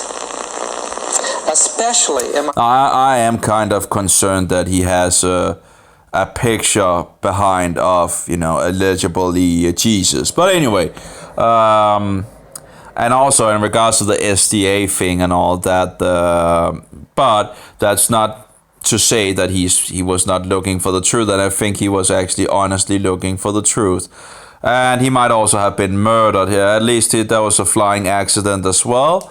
And it wouldn't be a surprise if the Roman Catholics wanted him off. He actually talks about that, I think it's Jesuit or something like that, that actually comes to him and tells him, if he's not going to, they will do something to him. And he says, well, and I think they did. I don't know how long after this flying accident in regards of after he made this video, but he has other interesting lectures. And again, just because there are some things that I absolutely wouldn't, where it looks like it's coming from SDA issues, doesn't mean that there isn't anything truth to the things that he has found out. we don't see in reality. But then again, you have to grow and grow, because the more you grow and the more you find out and research and all that, the easier it becomes to discern what is true and what is lies, and so forward. The very things that... Again, when I'm sitting here and talking, I might make some mistakes, I'm trying the best that I can do, but anyone listening to this message or listening to me has to do their own research, read the Bible, look into history, check if, I could be a wolf in sheep clothing, And that's the thing, we really have to be careful in our days. Well, I guess they always have had to be careful and all that. But there's so much deception out there, so much deception. We supposedly believe. It hit me very hard, and I began about 10 years ago collecting books on Roman Catholicism and world politics. You know, we as Adventists expect somehow to see all these events take place out in the open. But you know, I found that that is not what Revelation 17 tells us. Revelation 17, verse 3 says this: "So he carried me away in the Spirit into the wilderness, and I saw a woman sit upon a scarlet-colored beast." Well, the scarlet-colored beast is all the political powers that are going to pull together to destroy the commandments. Well, in regards to the beast is the head is the Roman emperor, and the whore is sitting on, the beast is getting the authority and dominion and power by the old snake Satan. And where do we find this Roman little horn? Well, we find him, in Rome. Now later on in the future, as far as I understand it, the woman will be destroyed. But the Antichrist will continue to go on. But that is still future. That's we see in the book of Revelation talking about, the 10 kings that have given the power to the Antichrist. At that point, I would guess that the Antichrist don't need this system anymore, and thereby he has, if he has absolute control over the whole world at that point, he doesn't need the deception to deceive the Christians anymore. And thereby, it will just be destroyed. Now, of course, it is also the judgment of God destroying the filthy whore, that he puts it in the 10 kings to do his will. And there we actually see that God is using also, evil, institutions to do his will. Like, for example, that we see that God is using the Assyrians to take out the northern kingdom of the Jews or the Israelites. We see the Babylonians being used by God, these pagan Babylonians and pagan Assyrians. We see the pagan Romans being used to do his will as well in regards of the Jews, and we see the Medo-Persians being used to get the Jews back and all. And I'm getting a little in regard, it's not in the right order here, because it said the Assyrians, the Babylonians, then the Medo-Persians, and then of course we have the Greeks coming in as well, and then you have the Romans and all that. But you can see the different pagan powers being used by God to do his will as well.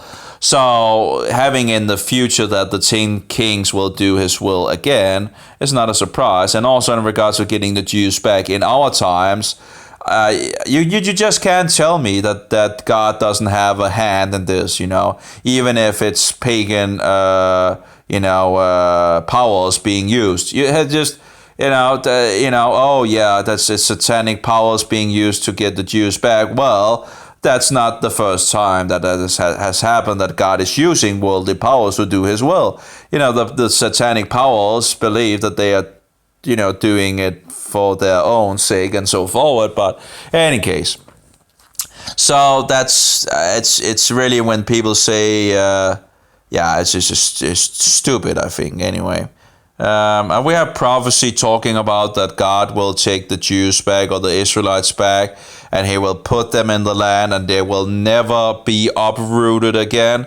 Well, that prophecy was not fulfilled in regards to the of the past, because in regards to the Romans, they uprooted the Jews.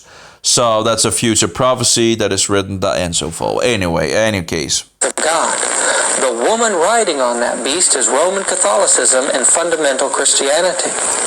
Well, as I see, the beast is pretty much the pinnacle of that beast is the Roman emperor. The Roman emperor is the king. You have the different beasts in the book of Daniel and so forward, and what the beast represents and all that. You have the statue as well, and a statue can be multiple kings. You have to remember that. First Nebuchadnezzar is told that you are the head of gold.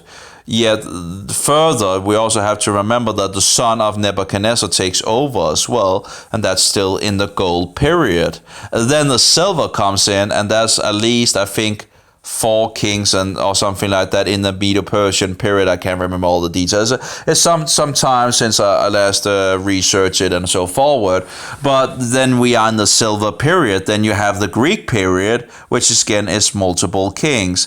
But of course, then you also have the division of four parts of this thing, but all of them being bronze, Greek in nature. But anyway, you see these things and all that. So the beast itself can represent more than one king. You know, it doesn't have to be one man. It can be multiple people down a line. And that's what the papacy is. The office of the papacy, the seat of, or the great toilet seat of Satan, or that he has given to this, man. Or people down the line. So it's the office itself. It's the Pontifex Maximus, the Roman Emperor, the Triune Tyrant. It's all it is this role in some sense that is the beast. So anyway, So he is the absolute power in the satanic world. He has the absolute. He sees, he sets himself up as the King of Kings and Lord of Lords, which is, titles that he has taken from God, because God is the true Lord of Lords and King of Kings and so forward. But anyway, of course, Satan wants to be like God, right? So it's not a surprise. But anyway, John describes these things as taking place in the wilderness. 50. So anyway, so we just want to have to be careful. One of the things that is really annoying with the SDA is that if you're just looking for, in some sense, neutral things in regards of prophecy, you tend to hit into Seven Adventists, and the Seven Adventists are dishonest, not telling you it's actually Seven Adventist material. So in the beginning, you might think, oh, it's actually just, some, and then you find out that it's actually Seven Adventist. Now, it's just, I think it's just, that's deceptive. If you are from the Seventh-day Adventists, tell the people that this is Seven Adventist material. Just don't lure people in and then later on begin to promote your Seventh-day Adventist doctrines and all that. That's just, but you get better and better to discern these things. But, it's slippery. It was a door. But anyway, I can't remember what this guy is called at the moment. But again, he was exposing a lot in these interviews. And that's actually interesting that Alberto is actually talking about in regards to the seventh day and all that, because he's being interviewed what sounds to be an SDA, and the SDA are really in regards of the Sabbath day being the mark of the beast, which I don't think is true. But anyway, but they're really into this Sabbath thing, and that's true. So the Sabbath is the Sabbath, and the Sunday is the first day of the week, and so forward. You can't attack the SDA on that part. They when people attack the SDA for keeping Saturday, it's just stupid, because the Sabbath is the Sabbath. So. And when you see people attacking some of these groups for something they actually get right, that's just you have to if you're going to go into just point out what is actually wrong and not what they actually got right. Like the Jehovah's Witnesses got the name of Jehovah right, as far as I know in regards of the research.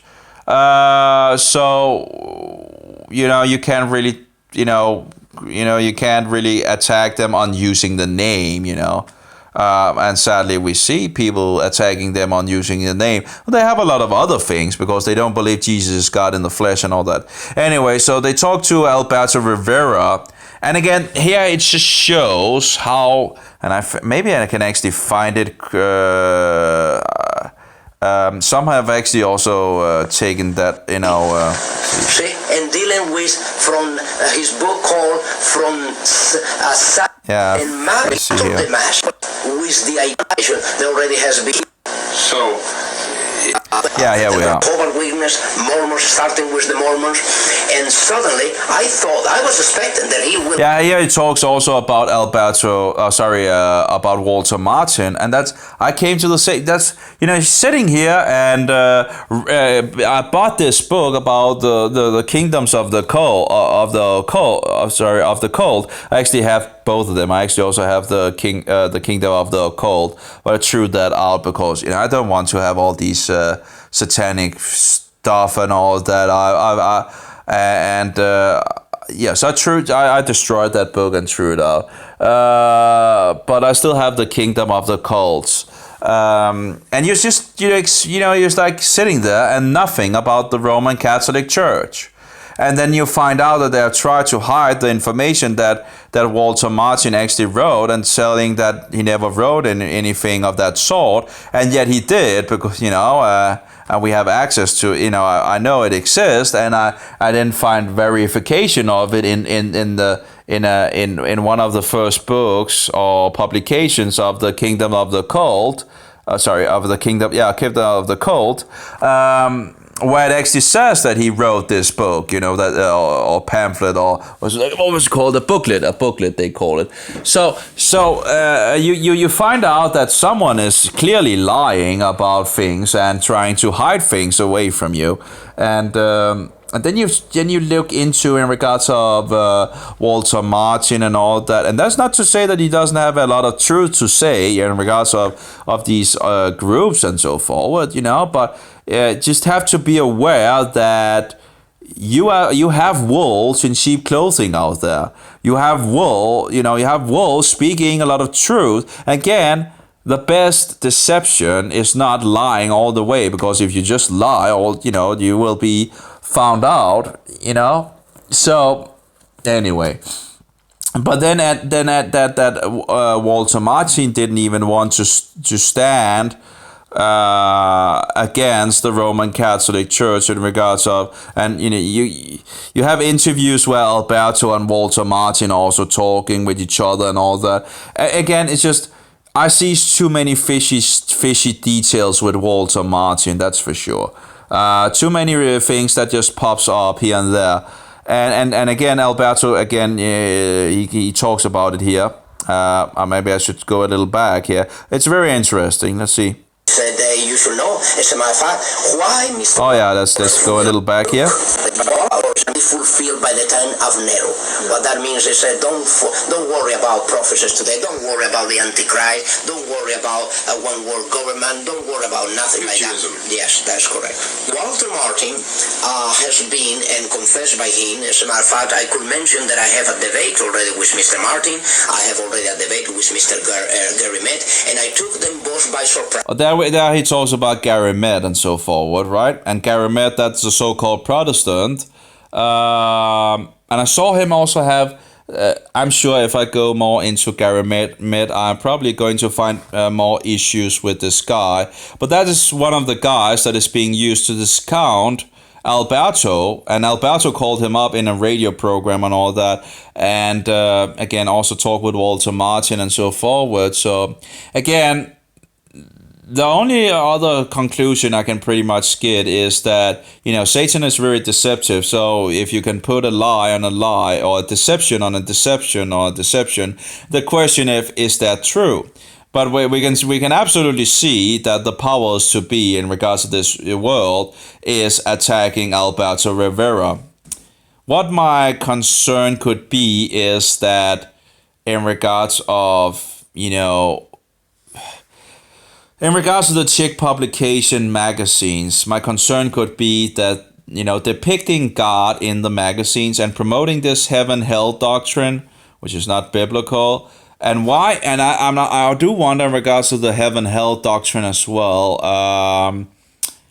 because the Roman Catholics have this heaven and hell doctrine, and going to heaven or going to hell. And you also see the Mohammedans having somewhat of the thing of going directly to heaven if they die in jihad and so forward, as a martyr and so forward. So wouldn't it be a great deception to get the Protestants also to believe that they go to heaven if they die and so forward, instead of actually going to the realm of death or the place of the dead to sleep, awaiting resurrection? You know, you can look at Justin Martyr, for example, and again, you can find issues with everybody, but anyway, Justin Martyr talks about that. You can find a quotation where he says, if you meet someone that says he's a Christian and believes he's going directly to heaven when he die, don't even believe they're Christians, you know. And of course, we have another letter talking about, you know, sleeping, awaiting resurrection, and so forth. And you can probably find a lot more resources in regard to. There's so much historical information out there, and I haven't read it. You know, but anyway, in regards to the Bible, yeah, you know, realm of death and resurrection and so forward, and the realm of death being cast into the lake of fire. And the thing is, people have a way of mixing the lake of fire, or Gehenna. Jesus uses the word Gehenna for the lake of fire, as far as I can see, and the thing is, it gets mixed up also because in regards to the King James version, there's some issues in regards to the translations here. The King James version is not a perfect translation, you know. It's not a bad translation, but it does have its, issues for sure. And one of the issues is in regards of the doctrine of hell, which, you know, the so-called Old Testament, you have the word Sheol in Hebrew. The word Sheol in Hebrew is translated into 3 different words in English, thereby not making it easier for the reader. It is translated to hell, it is translated to grave, and it's translated to pit. So you have 3 different words that is, you know, that actually goes back to the exact same word in Hebrew. Now, if you then go to the New Testament, you have another problem, because there Jesus is using the word Gehenna, which is a place outside Jerusalem where they burn trash and so forward. I've actually, you can go out, you can go to Jerusalem today and see Gehenna, the place of Gehenna. Any case, so he's using this to describe the lake of fire, which is then in the book of Revelation, we see the lake of fire and the realm of death, or Hades, because Sheol is also, if you look at the translation into Greek, the word Hades is the one that is used for Sheol. And you can cross-reference these by using Bibles and so forward, and Bible programs. So you can, and that's the thing, you have free Bible programs that you can use to do these things. But anyway, we see that the realm of death with death is cast into the lake of fire in the future. It's not the same thing. It's 2 different things. And people have a problem dividing that pretty, you know, and I think the King James Version is sadly one of the reasons why people get into this issue. Because it's the problem is Gehenna in the New Testament is translated as hell. Well, if Sheol is the realm of death and is translated as hell in the Old Testament, and in the New Testament, Gehenna in regards to the lake of fire is translated into hell, you get a mix-up, you know, and you get confusion, and you don't you get into heaven and hell doctrine and blah blah blah, which is not really biblical. You can also, you know, there's other sources on this, what the Jews actually believed and so forth. And Jack Chick publications of the cartoons are pretty harshly promoting this doctrine of going to heaven. And I find that curious, you know, but they might just have an issue there, you know. It might not be on purpose, you know, I don't know. But, you know, some of the places it is very, very, very clear that they are pushing for this without any background, just any case. But that's one of the things that I have a problem. The thing is, I bought all these Jack Chick cartoons because I wanted something that I wanted like 10 or something like that of these Jack Chick cartoons so I could hand out to people, have them with me, and you know, sounded like a really good idea.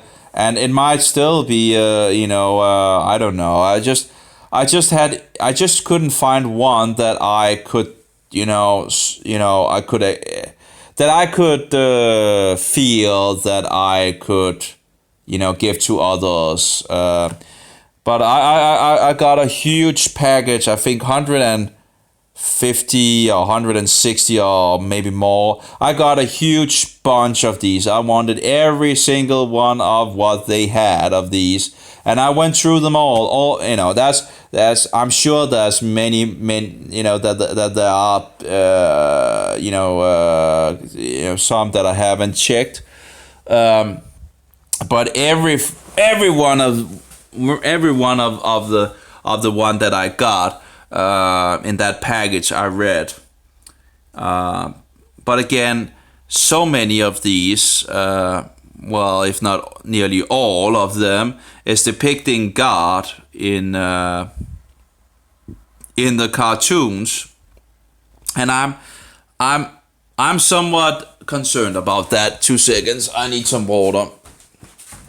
I've been talking for a long time anyway. Or maybe I should just actually start the video and have, yeah, here, let's hear more about what Alberto actually says. Because it's very, very interesting, I think. And he was, he's pretty much just telling the truth, I think. It's just, listen to it. I took Mr. Gary Metz on radio by surprise. I not only persuade him, I force him to answer these accusations and these slanders.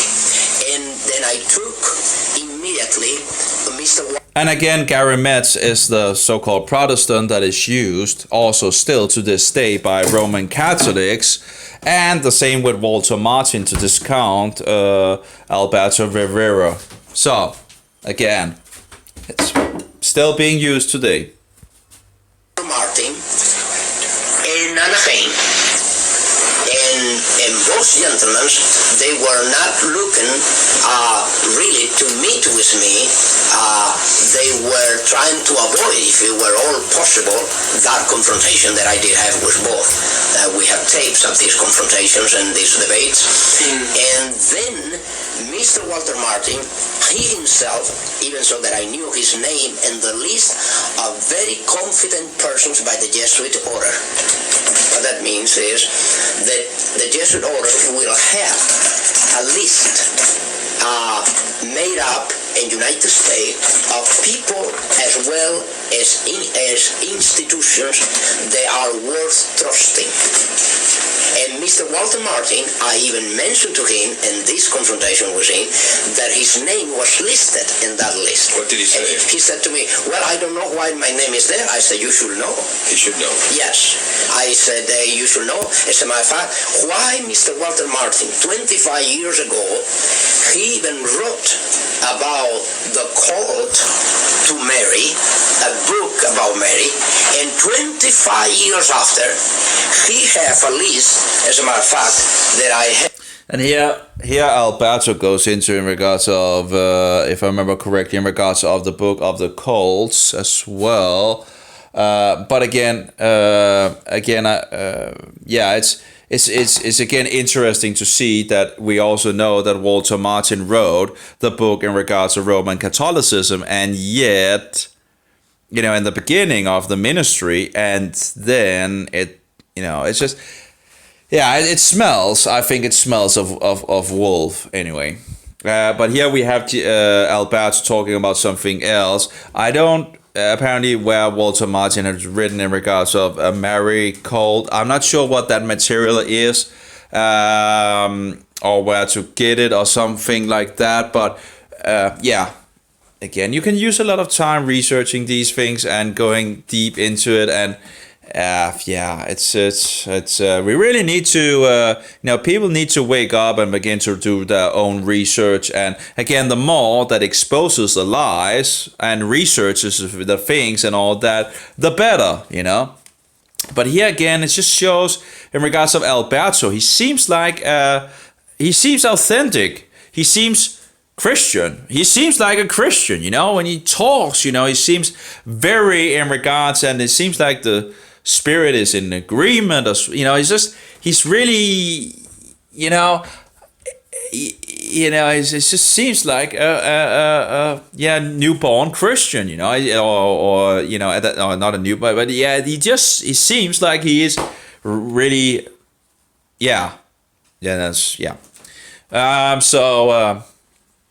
let's roll it. He has more interesting things to say, that's for sure. With me a list of cults where he lists the most dangerous cults, and all in the list of his most dangerous cult are Christian Science, Jehovah's Witness, Mormons, starting with the Mormons.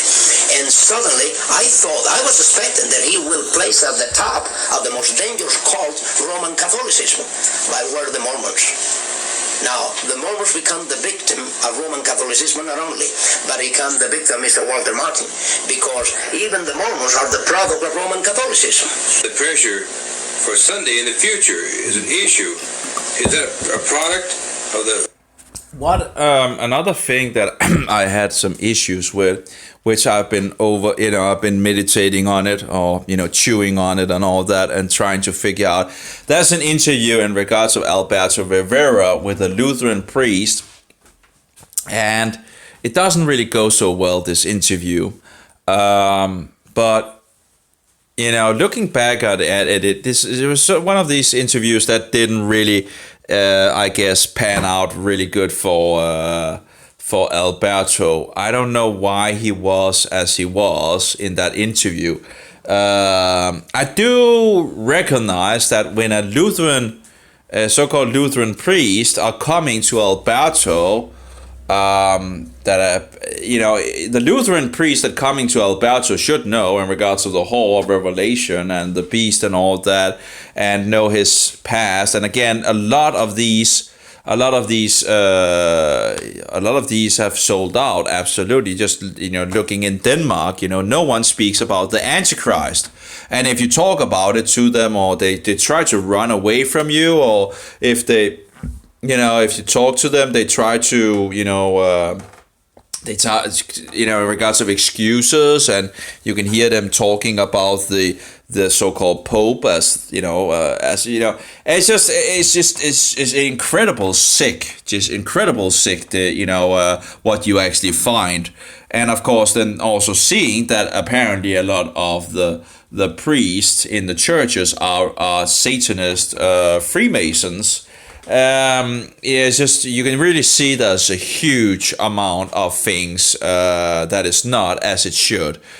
So Alberto was in that interview with this Lutheran, pointing out some things, and I think Alberto could have made, done a little different. I must say, I don't think it went too well for him in that part.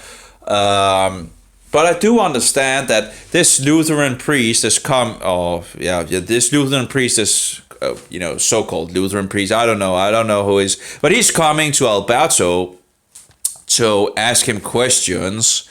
Yet he hasn't read the book. If in regards of, is Alberto real? And think about it. If you're going to a guy and wanting to know information about him and so forward, and you haven't even read the book that he in regards of if is Alberto for real, that's kind of seems a little and Alberto is talking about that, the answers, many of the answers is found in that book, in regards of who he was, in regards of this and that, and so forward, what happened, and so forward. But I must still, I just still wonder why Alberto wouldn't just, tell the things over again. Then, I don't know why that would be a problem. But it seemed it does go a little bad, I think, in regards to that. And I had my what shall we say? I was kind of the Lutheran priest wants Alberto to say something in Latin, as I understand it, and Alberto doesn't want to do it, and he ends actually up going, as you know, as far as I can see, somewhat childish, you know.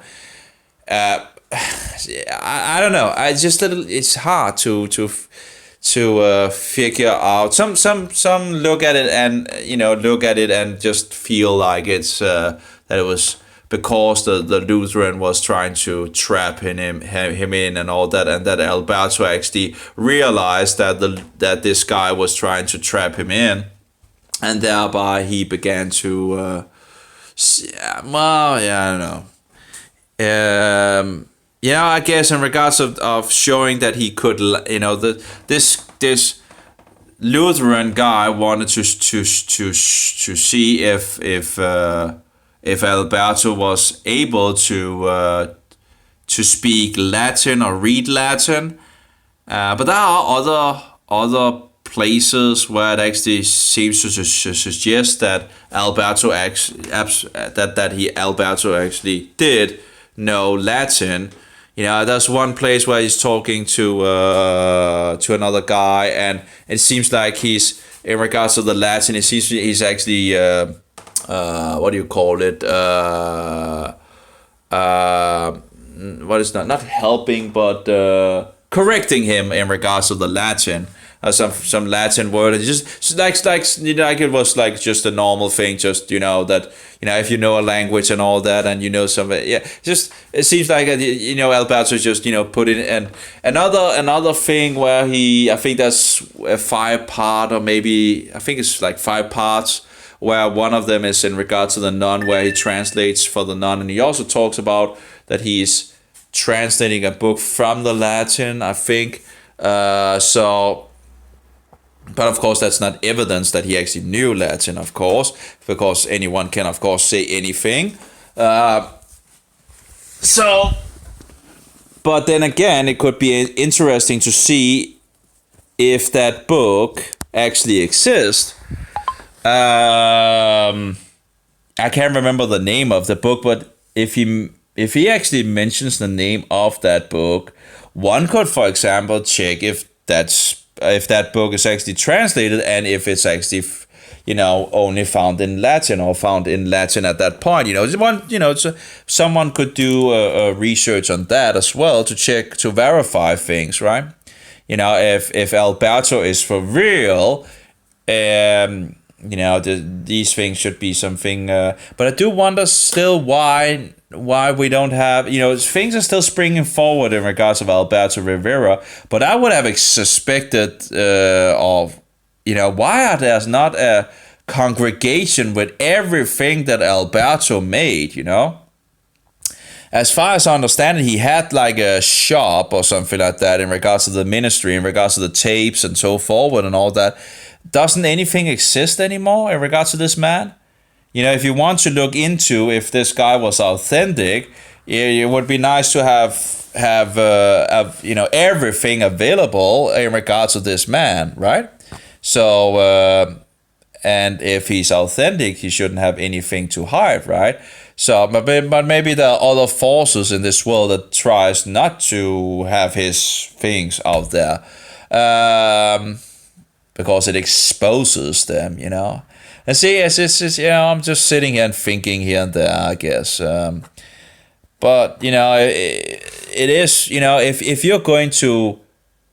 you are as a priest, a Lutheran priest, why wouldn't you read the book in regards of Alberto, in regards of his authentic, before you actually go and interview the guy?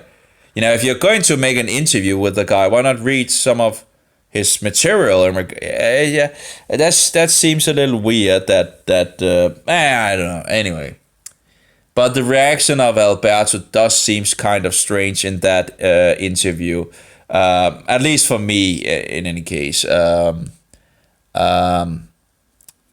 talked with another guy that said that he didn't really think it was that Alberto, found him out in regards, and thereby that's why he's reacting as he is. Now, of course, it's a little hard when you only have the sound. Of course, there might have been some more if one had some video maybe, or I don't know.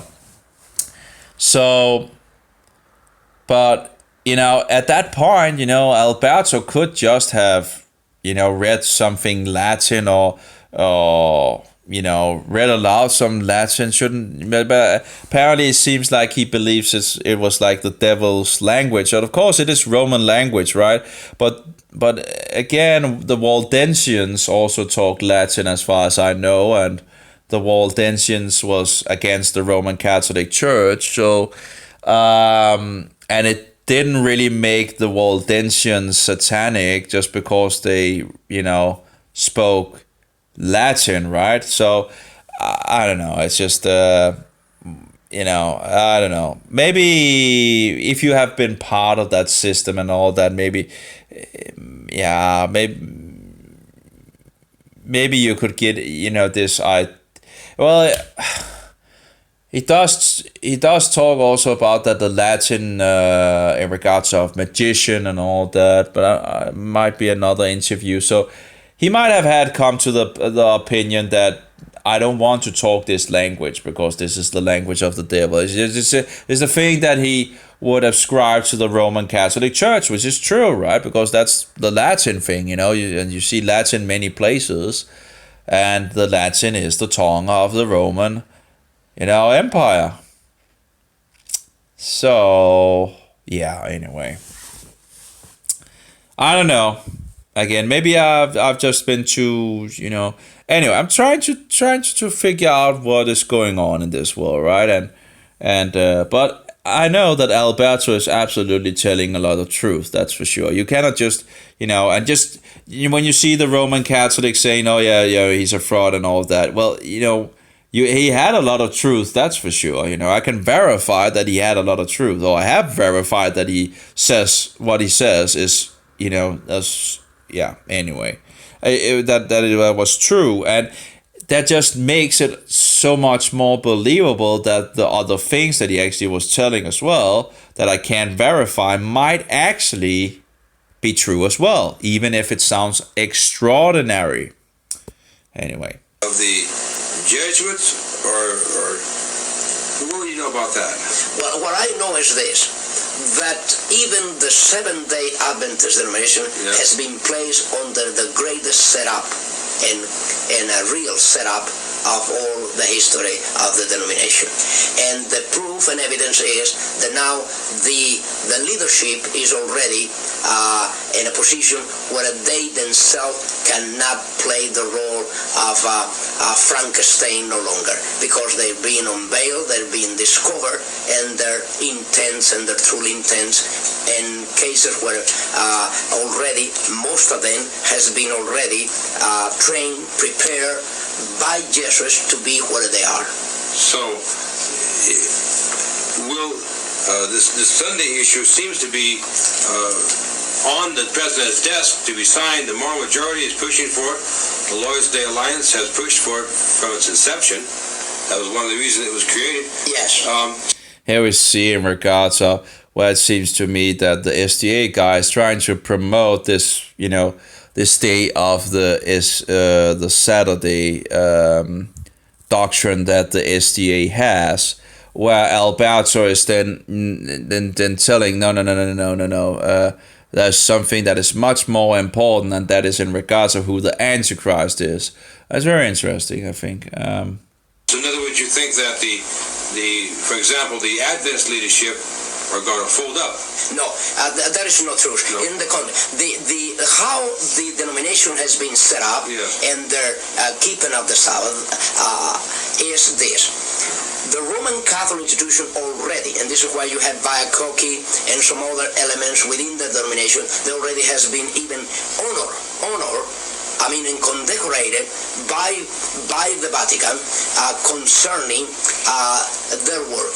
And actually, the Roman Catholic institution is preparing the greater surprise of them all, because it's not going to be even Sunday that they are going to be after. It's going to be Saturday, and you will see why. The reason of this is when already. And just a little more information in regards of the Sabbath that the Roman Catholic Church might be going after the Sabbath. I read or heard something in regards of that they have a prophecy that the last so-called Pope will go for that was some kind of prophecy going for the Sabbath, and the Sabbath will then be kept. I can't remember all the details, but anyway, so that might be a thing that, you know, who knows if that system actually goes after the Sabbath and thinks that's, you know, or we'll have to see in regards of what happened is, you know, what is going to happen, but yeah, it's you see the Protestants going back to this system, you know, it's very sad. Catholicism already came about with the idea during the Vatican Council II that a Roman Catholic Mass that was only to be performed on Sundays as to be the only valid Mass for Roman Catholic, even if they go any other. And that's it, actually also interesting, right? If the Mass was only allowed to be done on Sunday, where they sacrifice the cookie Jesus, or think, you know, though, yeah, whatever, and you know, they think they make this cookie into Jesus and then sacrifices him again for the dead and the living. That is actually, and actually, it's also very interesting to read Luther on these things, which I'm still at, but a huge amount of information on that. But anyway, but that's interesting because, you know, in regards to breaking the bread and drinking the wine, you can do that on any day. You know, just look at when Jesus did it first time. Now, of course, most people would probably believe that would be a Friday. I would think that it would actually be a Wednesday. But anyway, in either case, it's not on a Sunday that Jesus is breaking the bread with his disciples before he's getting executed. So why would it only be allowed on a Sunday? Well, maybe because of the venerated sun god Sol Invictus. I don't know. Well, anyway, but everything seems to be, in regards to that religion of Roman Catholicism, seems to be about sun worship. Just look at the cookie, and they put it in this sunburst, you know. They have the cookie, put it in the sunburst, and it was like a Roman Catholic priest that's told that they would then put it in the sunburst and put it on the altar, and then when, you know, then Catholics could come to the church and, you know, do all the abominations to the cookie god, right? It is incredible, insane, you know. These is outrageous, and to believe that they are Christians in any way is just it's idolatry. It's clear idolatry. It's bowing before creation instead of the Creator. It doesn't matter if it's a cookie, a tree, an idol, a stone, or whatever. It's worshiping Satan. If you don't worship the Creator, you're worshiping the creation, you know. And a cookie is a cookie and part of the creation. Actually, in regards to one of the so-called, you know, one of the Lutherans I talked to in Denmark was trying this thing in regards of, he didn't want to say in regards of the cookie, because I at that point I was asking, does the cookie still become, you know, do you still believe the cookie becomes the literal, you know, the body of Jesus and all of that? And then this Lutheran priest in Denmark began to, you know, well, you know, God is in everything and blah, blah, blah. This sounded really like pantheism, which is paganism. You know, so he was trying to get it like, okay, so if everything in creation is God, well, then the cookie, you know, I'll give me a break. Anyway, so yeah, it's just incredible speaking with these people, what they are actually, you know, they should know the Bible, they should stand for the Bible, and yet That's not what I see. No, that's not what I hear. That's not. I had another guy that I think I talked with him for an hour or something like that, and I was like, oh my, like saying, well, there might be some truth in the Bible, but he had been told by his father that you shouldn't take image. So like mixing the two and so forward, and he seemed to speak highly about the so-called Pope as well. It's incredible how little they it's just insane. It's just utterly insane. It's like talking to these people are like it's horrifying. It's I don't know if that's the right word, but it's just horrifying to see what they're saying. That's just horrifying. It's just insane to see how outrageous it is what they are saying, what is coming out of their mouth. That was another priest that I asked in regards. That was when I researched in regards of what happens when we die and so forward. He couldn't answer it. He's like, give me a break, a priest should read the Bible, right? And he should know what is in the Bible. And it's like, oh my, I actually had that's a woman priest, and she actually stood pretty firm on the cookie Jesus, so that's nice.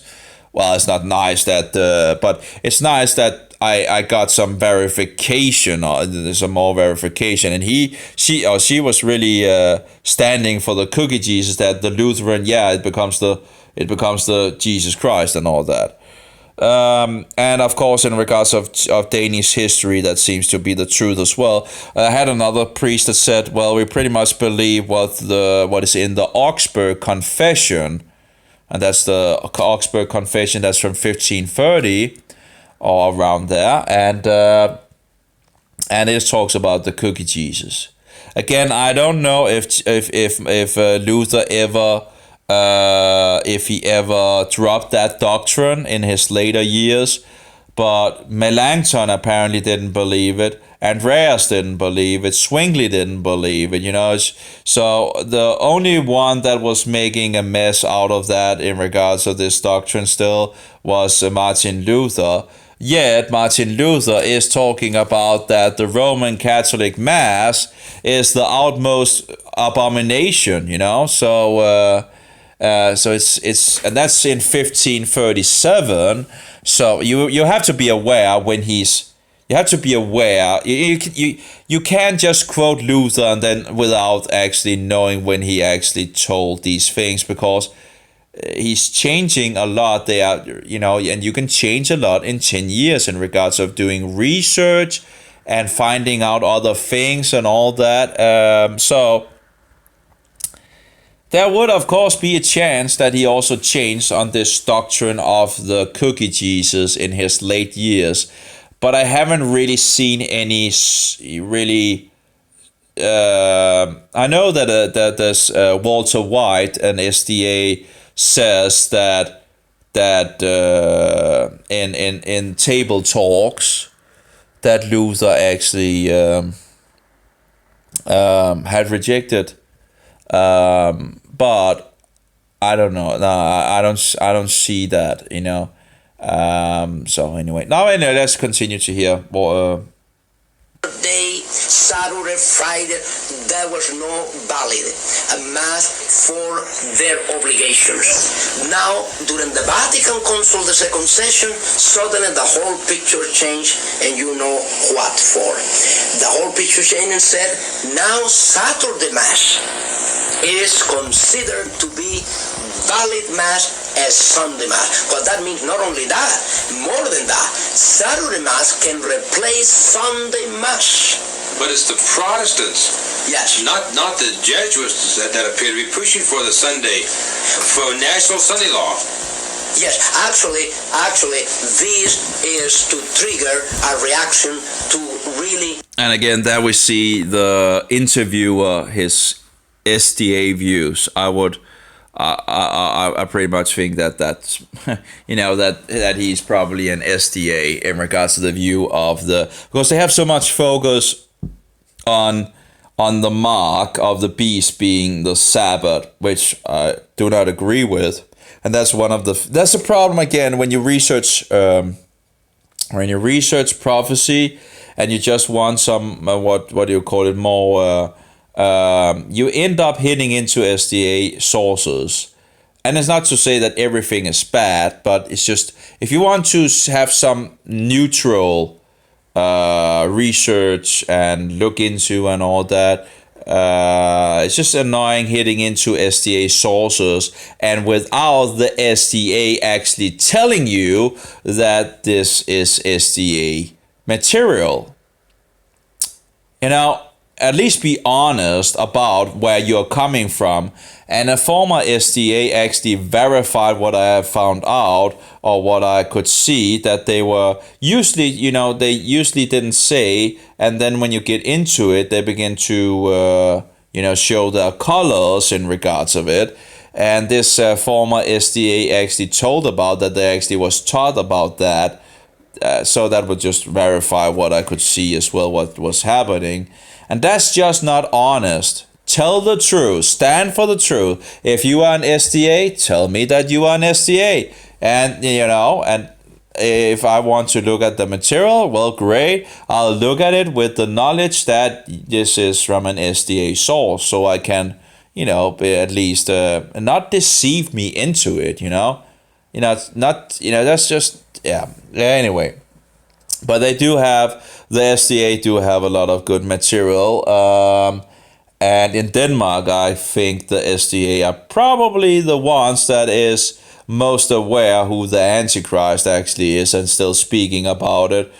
I think, I'm not sure that there's that many other Christian, it's so they still, they're still absolutely still doing some good in regards of keeping some of that alive. But again, I think they have some issues in regards of prophetic things, and like for example, that they have so much focus on the Sabbath being the mark of the beast. But no, the mark of the beast is the number 666. So no, I don't. But again, true. I think the Sabbath should still be kept. It is one of the 10 commandments. So when people are tagging the Seventh Adventists for keeping the Sabbath instead of the first day of the week, like Sunday, as most, we had a Lutheran priest here in Denmark that began to keep the church thing in regards of Saturday instead of Sunday. And you would have thought that all the other Christian priests, right, that reading the Bible, that they would have said, "Oh, that's actually biblical. He's actually doing the right thing, right?" Yeah, well, you would have just, you might have suspected, praise for actually finding out that the seventh day is the Sabbath and so forth. But of course, he was fired. Well, not of course, but yeah, it's just so insane. They should have done the same thing as he did, and yet it's the same thing with the cookie Jesus. The guy, and that's another, by the way, that's another one that was this Danish guy that was studying in Wittenberg according to a Danish source, and he came back and became the head of the Danish church. And he was fired as well because he didn't believe in the cookie Jesus. So that's one of the places in Danish history where we can see that, well, the Lutheran Church does not, or still keeps to the cookie Jesus. But this Danish guy had actually, he knew Melanchthon, and Melanchthon apparently did not believe the cookie as well, which is very interesting because he was very close to Luther that did seem to still believe in this. So I do wonder if, you know, if I do wonder what Melanchthon, you know, it could be interesting to see if Melanchthon has written something about what Luther believed in the last part of his life about the cookie, Jesus, and all that. Because I would have thought that Luther would have been somewhat affected by Andreas not believing in it, Zwingli not believing in it, and Melanchthon not believing in it, and then you have a Danish guy. I don't know if Luther ever knew him, but you know, he is in the environment of people realizing that this is not this does not become the literal body and blood of Jesus Christ. So he must have been, he must really, it's just, yeah. We know that he had problems with that doctrine, that's for sure. But it's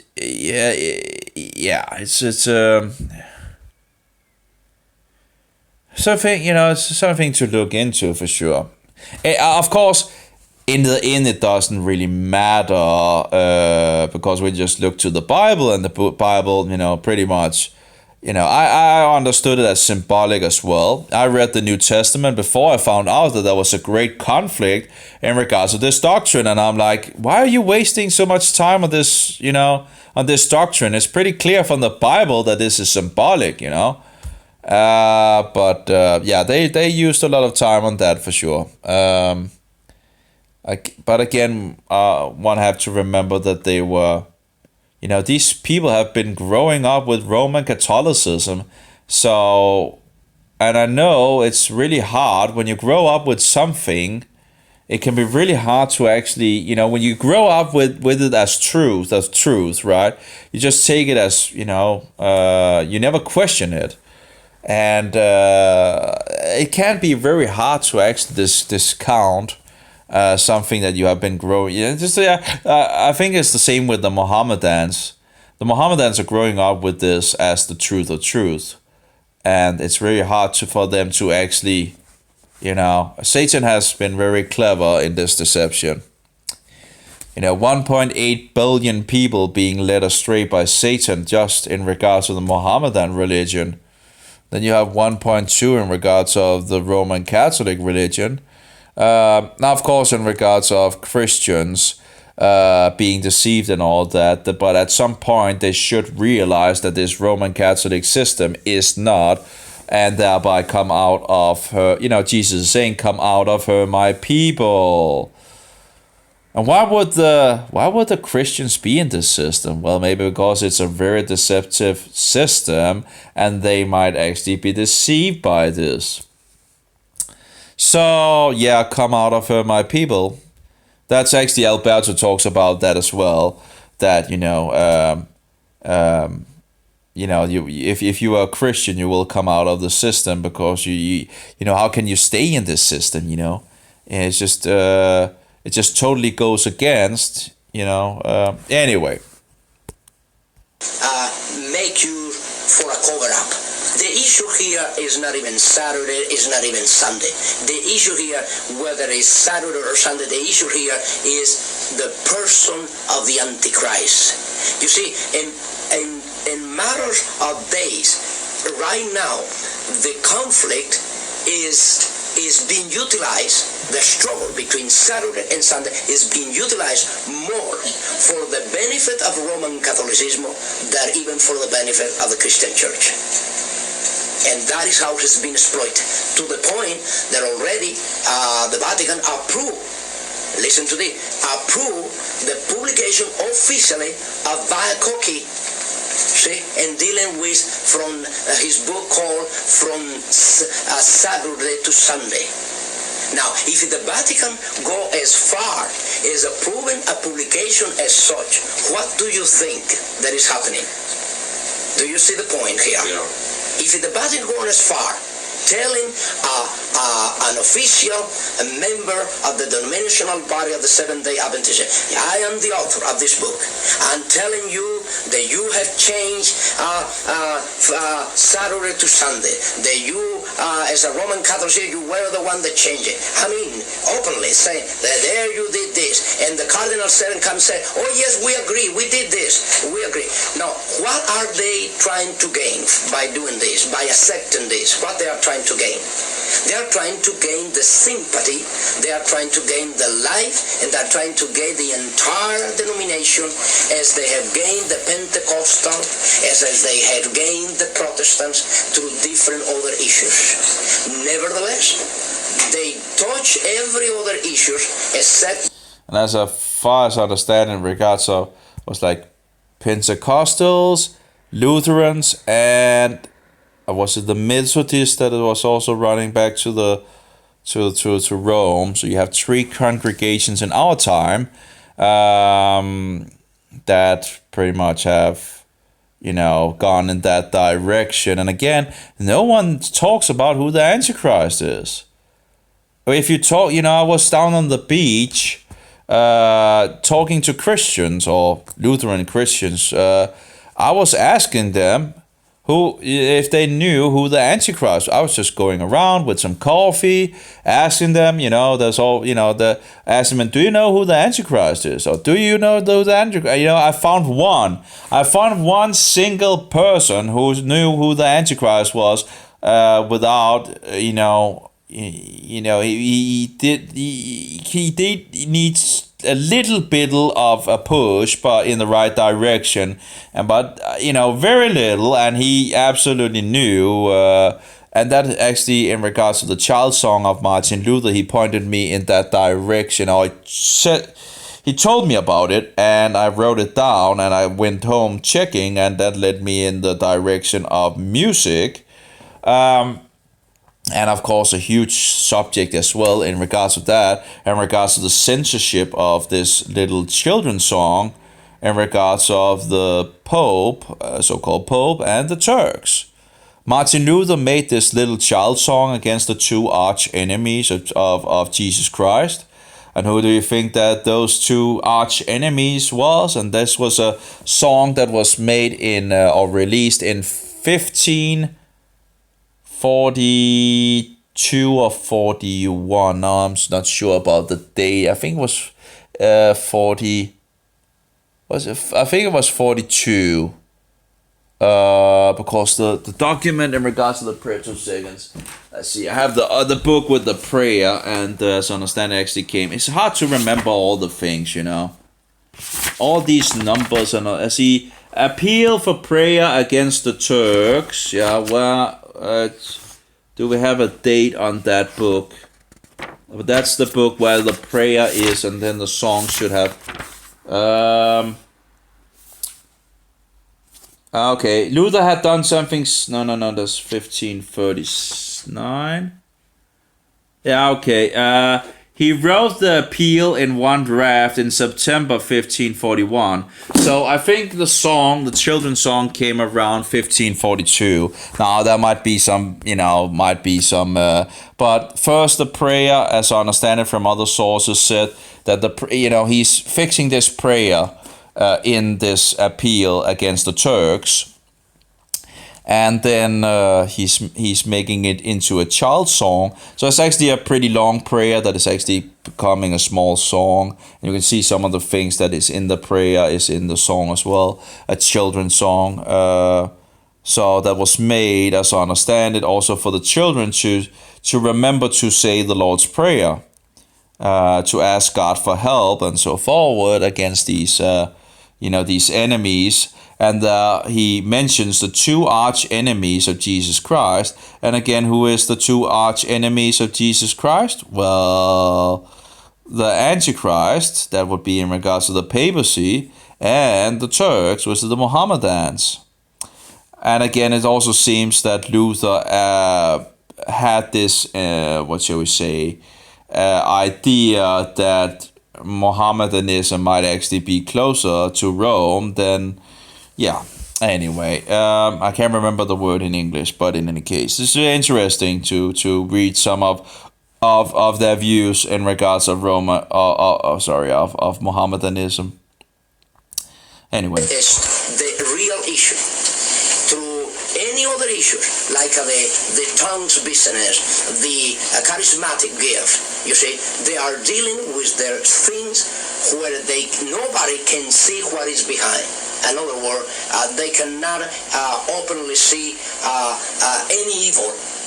Because you will see the Vatican as a good, in a good position, a renewal position, say, yes, we recognize that we did wrong, we changed from Saturday to Sunday, and we admit this, and we're going to do something about the Vatican Council did it. You see, we are going to incorporate now officially the Mass on the day of Sabbath. You see? So the Bible's clear. Oh, yes. When they go that far, here's the interviewer again, because he still have this SDA view where he looks at prophecy through the eyes of the SDA, and thereby have this this idea that the Sabbath is the mark of the beast and so forward, which again I think is not true. The Bible says the mark of the beast is the number 666. So, it's the name of the beast or the number of the beast that we are going to. But anyway, in any case, see one thing for sure. Now there is, in this issue, in my own personal belief of the scripture, you do not see that the issue in prophecy is one day or the other. The issue in prophecy is more than a day. It's more than a day. The issue in prophecy is... Yeah, again, it just shows again how much Alberto actually understands. You just listen to him, and this guy, you can't tell me that this is a fraud. That there's only two options: that this guy is still a Jesuit trying to do or that he is a former Jesuit. That's the only two options there are, because listening to this guy and hearing him speak, he clearly knows things. He clearly knows things. It's not like something he just throws out of his head, just inventing. Because if he was inventing things, he would just be ripped apart totally by Christians that knows a little about the Bible and all that. This guy clearly knows some things. He clearly knows some things about the Bible, and he clearly knows some things about this system. And yeah, so and talking more like an authority than actually, it's just. Who and where is the Antichrist now? Once that the person perceives the reality and the manifestation of this prophecy, they'll know the rest according to the scripture. But when a person is blind to the reality of who the Pope is, and the Pope is granted... To see where he's, in regards to the Antichrist and popes, and it's just wonderful. He's looking at him and listening to him. He's speaking very openly, speaking very open. And again, the other two guys that is used to try to rip him apart and say that he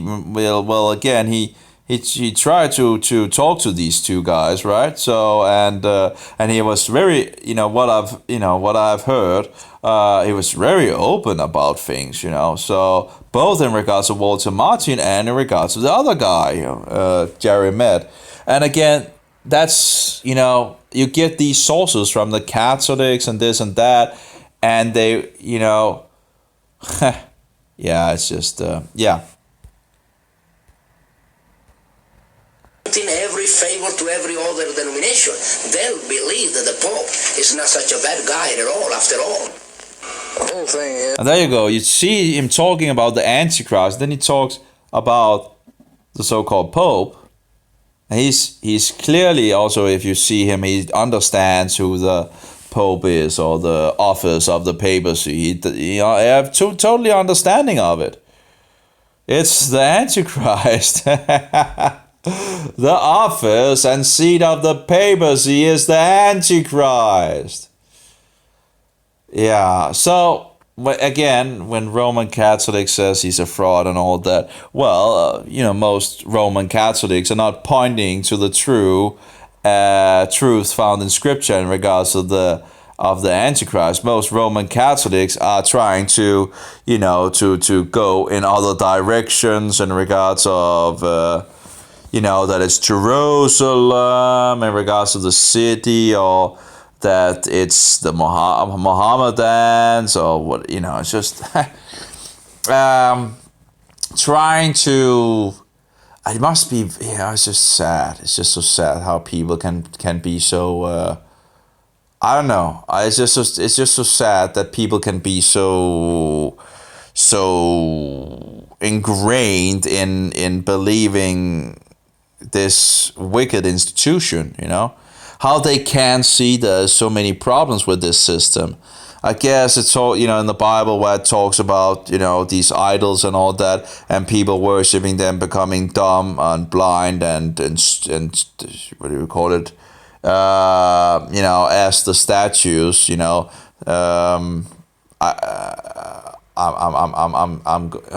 can't remember the direct words in regard, but it's just how can you bow before a cookie, or make the upside cross and on your knee before idols and images, and kissing these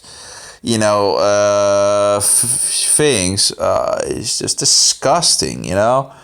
How is it that they can see this as idolatry? And of course, they removed the second commandment of the 10 Commandments, right? And Luther still, that's one of the issues with Luther. He did not put the second commandment in the 10 Commandments. He still kept to the Roman Catholic,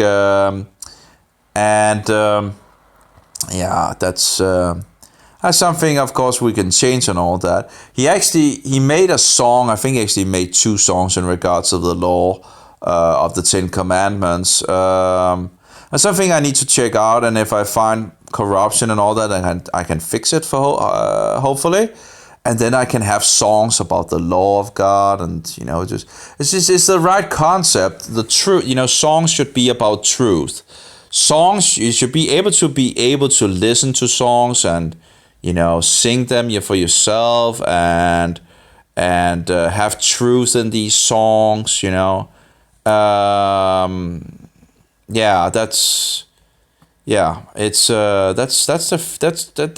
should be the essence of songs. And I think Luther got that. He wrote 37 songs, or released 37 songs. And some of them, in regards to the child song, that's talking about the 2 arch enemies of, and it's true. What is the worst enemies of Christianity? Well, Hinduism and Buddhism should be pretty clear for any Christian that's false, and paganism. And Mohammedanism is somewhat more close to a deception, and then you have Roman Catholicism, and that is absolute deception. That's a powerful deception. Trying to deceive the Christians and all that. So, and that's also when you read Luther, you see these 2, the Turks and the papers coming. This is funny, people are always like, Martin Luther, and in regards to the Jews and this and Jews that and blah blah blah. Well, look at what, if in regards to the arch enemies, that's in regards to the Roman papacy and the Mohammedans. That's, as far as I can see from what I've read from Martin Luther, that is the top. And that's, if he wrote about against any institution, I think that in regards to all his writings, I think that would probably be the Roman Catholic Church. that he would have written most about if you look at it. You know, I don't think he actually wrote that much about the Jews.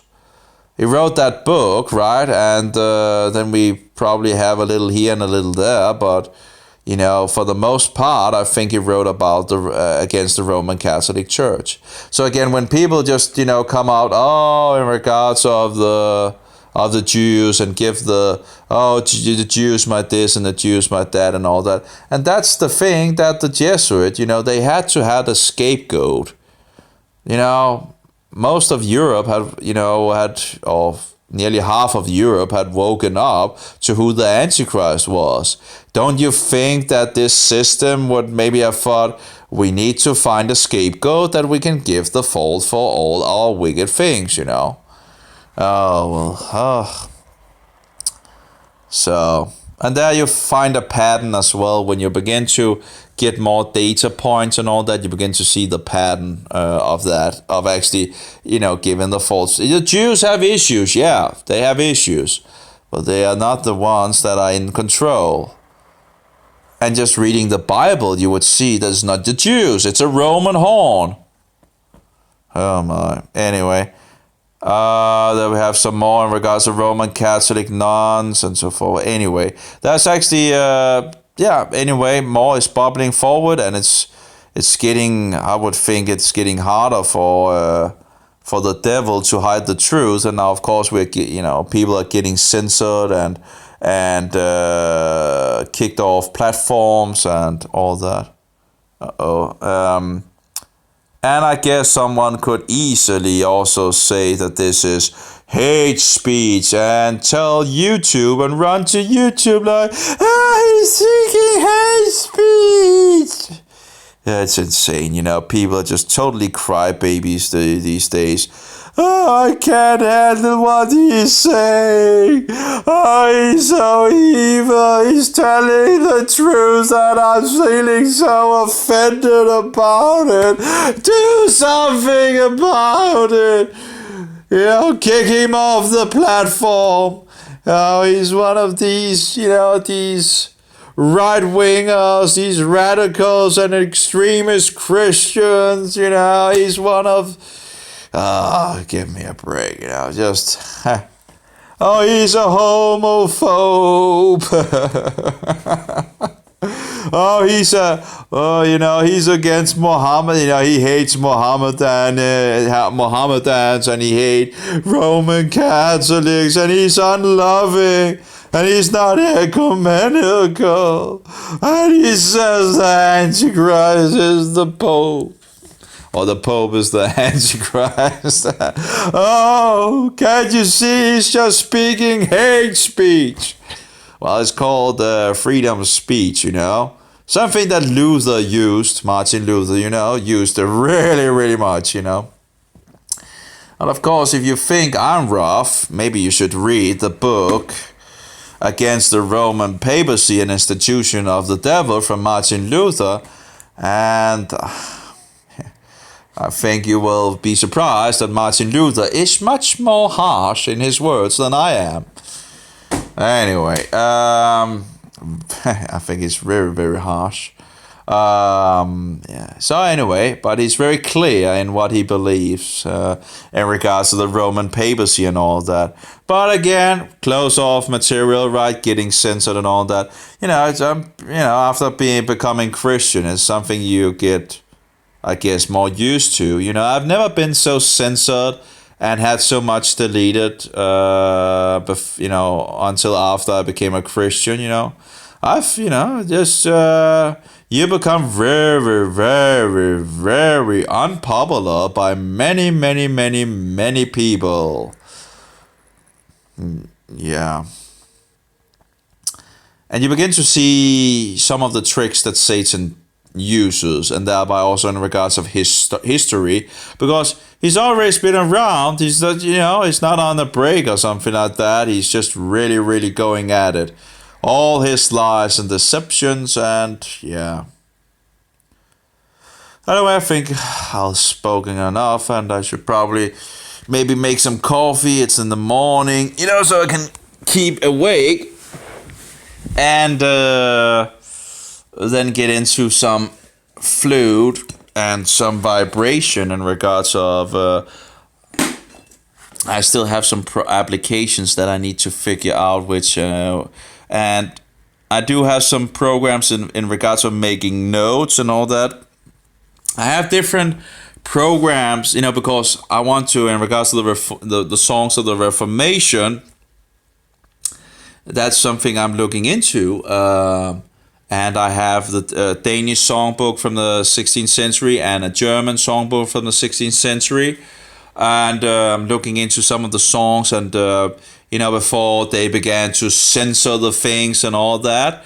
And, see if I can reconstruct some of the good songs, that have truth in them or, but one of the songs that I'm looking into is in regards to the child song, and it's still huge subjects and all that. But I'm looking into programs where I can make the notes, and I would like to have the text as well on the notes, and one can sing along. Of course, one could have the notes and then the song downward, but there are some programs out there that can actually do that. I have different applications, of course. Some of I have found one free on the computer, and it can actually run on Linux. Actually, a lot of programs can actually run on Linux these days, it seems. It's very nice to see how I remember in the beginning when I came over on Linux for a short time, and compared to now, there's a huge amount of programs that is now on Linux as well. And of course, games became, in regards to Steam, if, that's one of the things that why people didn't come over to Linux, because they couldn't play their computer games. And that, that came over as well. So, a lot of things have really, a lot of things have really happened on the Linux. And now we have the Linux phone coming as well. Where you can actually own your mobile phone and actually do whatever you want with it. And it's not closed from the beginning and all this crazy daisy thing. It's actually running Linux. Full-blown Linux. Anyway, so I have these different programs. WhistleNote is actually very nice, I think, and it's open source. I actually have been able to get down to a D on the flute, actually. The lowest note on this I've actually been able to reach. So I'm getting lower it's really low still, but you can still feel that it's really hard to get so low to the notes. You're like, but I was actually able to keep it pretty loud still, even if it was low. That's something I need to practice on still, but and then try to get higher as well in regards of.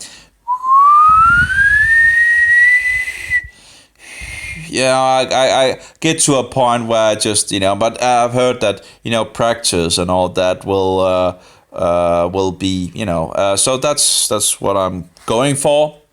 So I can, in regards of the notes, I just have my tool with me in some sense when I see a song or whatever. So there are different programs that is actually interesting that I need to check out. And, we have Cornelius Composer, that's 200 kroners, I think. Then there's Score Creator, Score Fast Free by Resounds. And then there's Racona. I have some others as well. And that's in regards to creating note and all that. Music Score, I really wonder why that actually costs money, because on the computer it's free. And I actually thought it was open source. It says it's open source and all that. And so I wonder why that would actually cost money on Android. Or if it's not exactly as the computer program, you can make notes and actually text on the computer. And it's both for Linux and Windows. So again, I do wonder why it would cost money on the mobile. See if it wants to come. Oh, it's raining.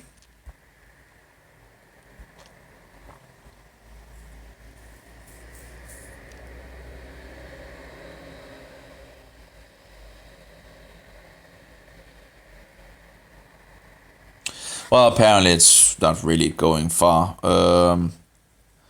But that's two applications as well here. Then we have Capture Music, Universal Tuner, and Airway Tuner, and Tuner Main, which are pretty much just tuning, where I can see how many what note I'm reaching and so forward. But I don't really need 4, so I just need to find out which one is which one would be the best to keep, So yeah, that's pretty much it. Some of them there's advertising in. Some some you can buy more features and all that. But in any case, Cornelius Composer, I don't think that's actually the most beautiful of the programs. But it doesn't have lyrics, as I understand it. You can't put text into so you can only make the notes, which of course it does seems pretty responsive and it's pretty user friendly and all that. But it would be nice to actually be able to put the text in the notes as well. But of course, maybe one could make it in this program and then transport it to the computer, for example. But I don't know. But it would be nice to be able to do both things on the same time. Rakana, you can actually do both things, I think. Yeah, but it doesn't seem like so. It's not that polished in some sense. But of course, if it just does what it just doesn't seem so intuitive as the other one. But you should be able to put text here. There it go. And if you have some notes, you should be able to push the note. Again, I haven't really used it that much, but you should be able to push the notes and then maybe there. Let's try that. Let's just try that and maybe that, and put that on. Well, that actually made the text. Let's see if we can get the text maybe there. Well, something I have to look into, but as I understand it, you can actually do that.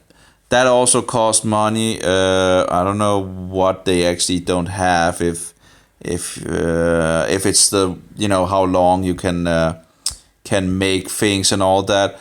If it's just in regards of paying, if it's a longer song, that wouldn't be a problem, because most of the songs that I'm looking into is actually very short, like children's songs.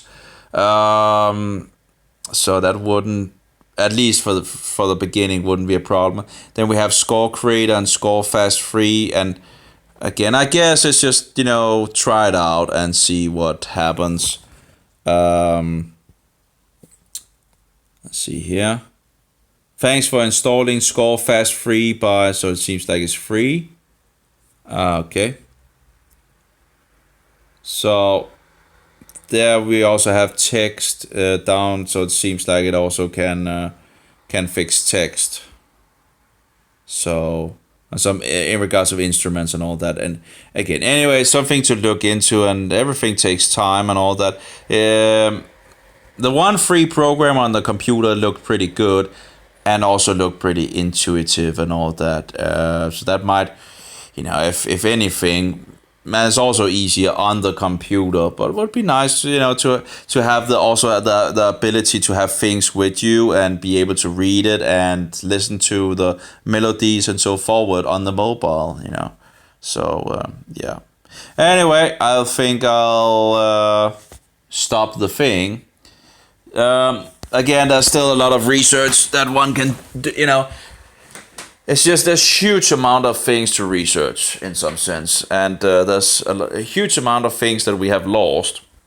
Also, just the song category. Why are we listening to all these worldly songs on the, the radio and the television and all that? We're just totally, the whole, the people are just totally led astray, The world is just going in the wrong direction. And it just doesn't seem like many people care at all. It's very sad. Actually, it just seems like people don't care at all, and pretty much hate the truth, and yeah, it's very sad. Anyway, may Jehovah bless you, and may Yeshua be that most precious pearl. And when you find him, don't let go, because Satan will try to take the truth away from you. And may the Holy Spirit, the Spirit of truth, be in us all. Amen. Have a good one, all of you. Take care, all of you, and be careful of the deceptions and lies and all that. And grow in the Bible. Grow in the Bible. Again, when you know who Jesus Christ is, Satan can't deceive you with all these false versions. It doesn't matter how many false versions that is out there. And again, the two most important versions, I think, of these false versions to know is about the Roman Catholic version and the Mohammedans, because these are pretty much the most deceptive and most popular that is out there. Then there, of course, is many, many, many other false versions of Jesus Christ out on the market, but less popular, So, yeah. But again, when you know the true version, it's a lot easier to pinpoint where all the, when someone comes around with a false version. And then, of course, when you find out who Jesus Christ is, God's Son and God in flesh and all that, then the other thing, of course, comes around, and you have to be careful in regards of who is the Antichrist, right? And there's people out there trying to Satan has put up, obstacles everywhere. But again, when you know, and he can't take it away from you. Well, he could, of course, he can, if you don't take care. But when you know, that's a lot harder for him to do, When you know the truth, right? So, but again, it's taken me a long time to figure out these things, And the thing is, this is just something we should have grown up with. It's just something we should have known. And in the past, it seems like a lot of people actually just grew up with these truths. They just knew. Yeah, it's just... and nowadays, it's just there's so much deception out there.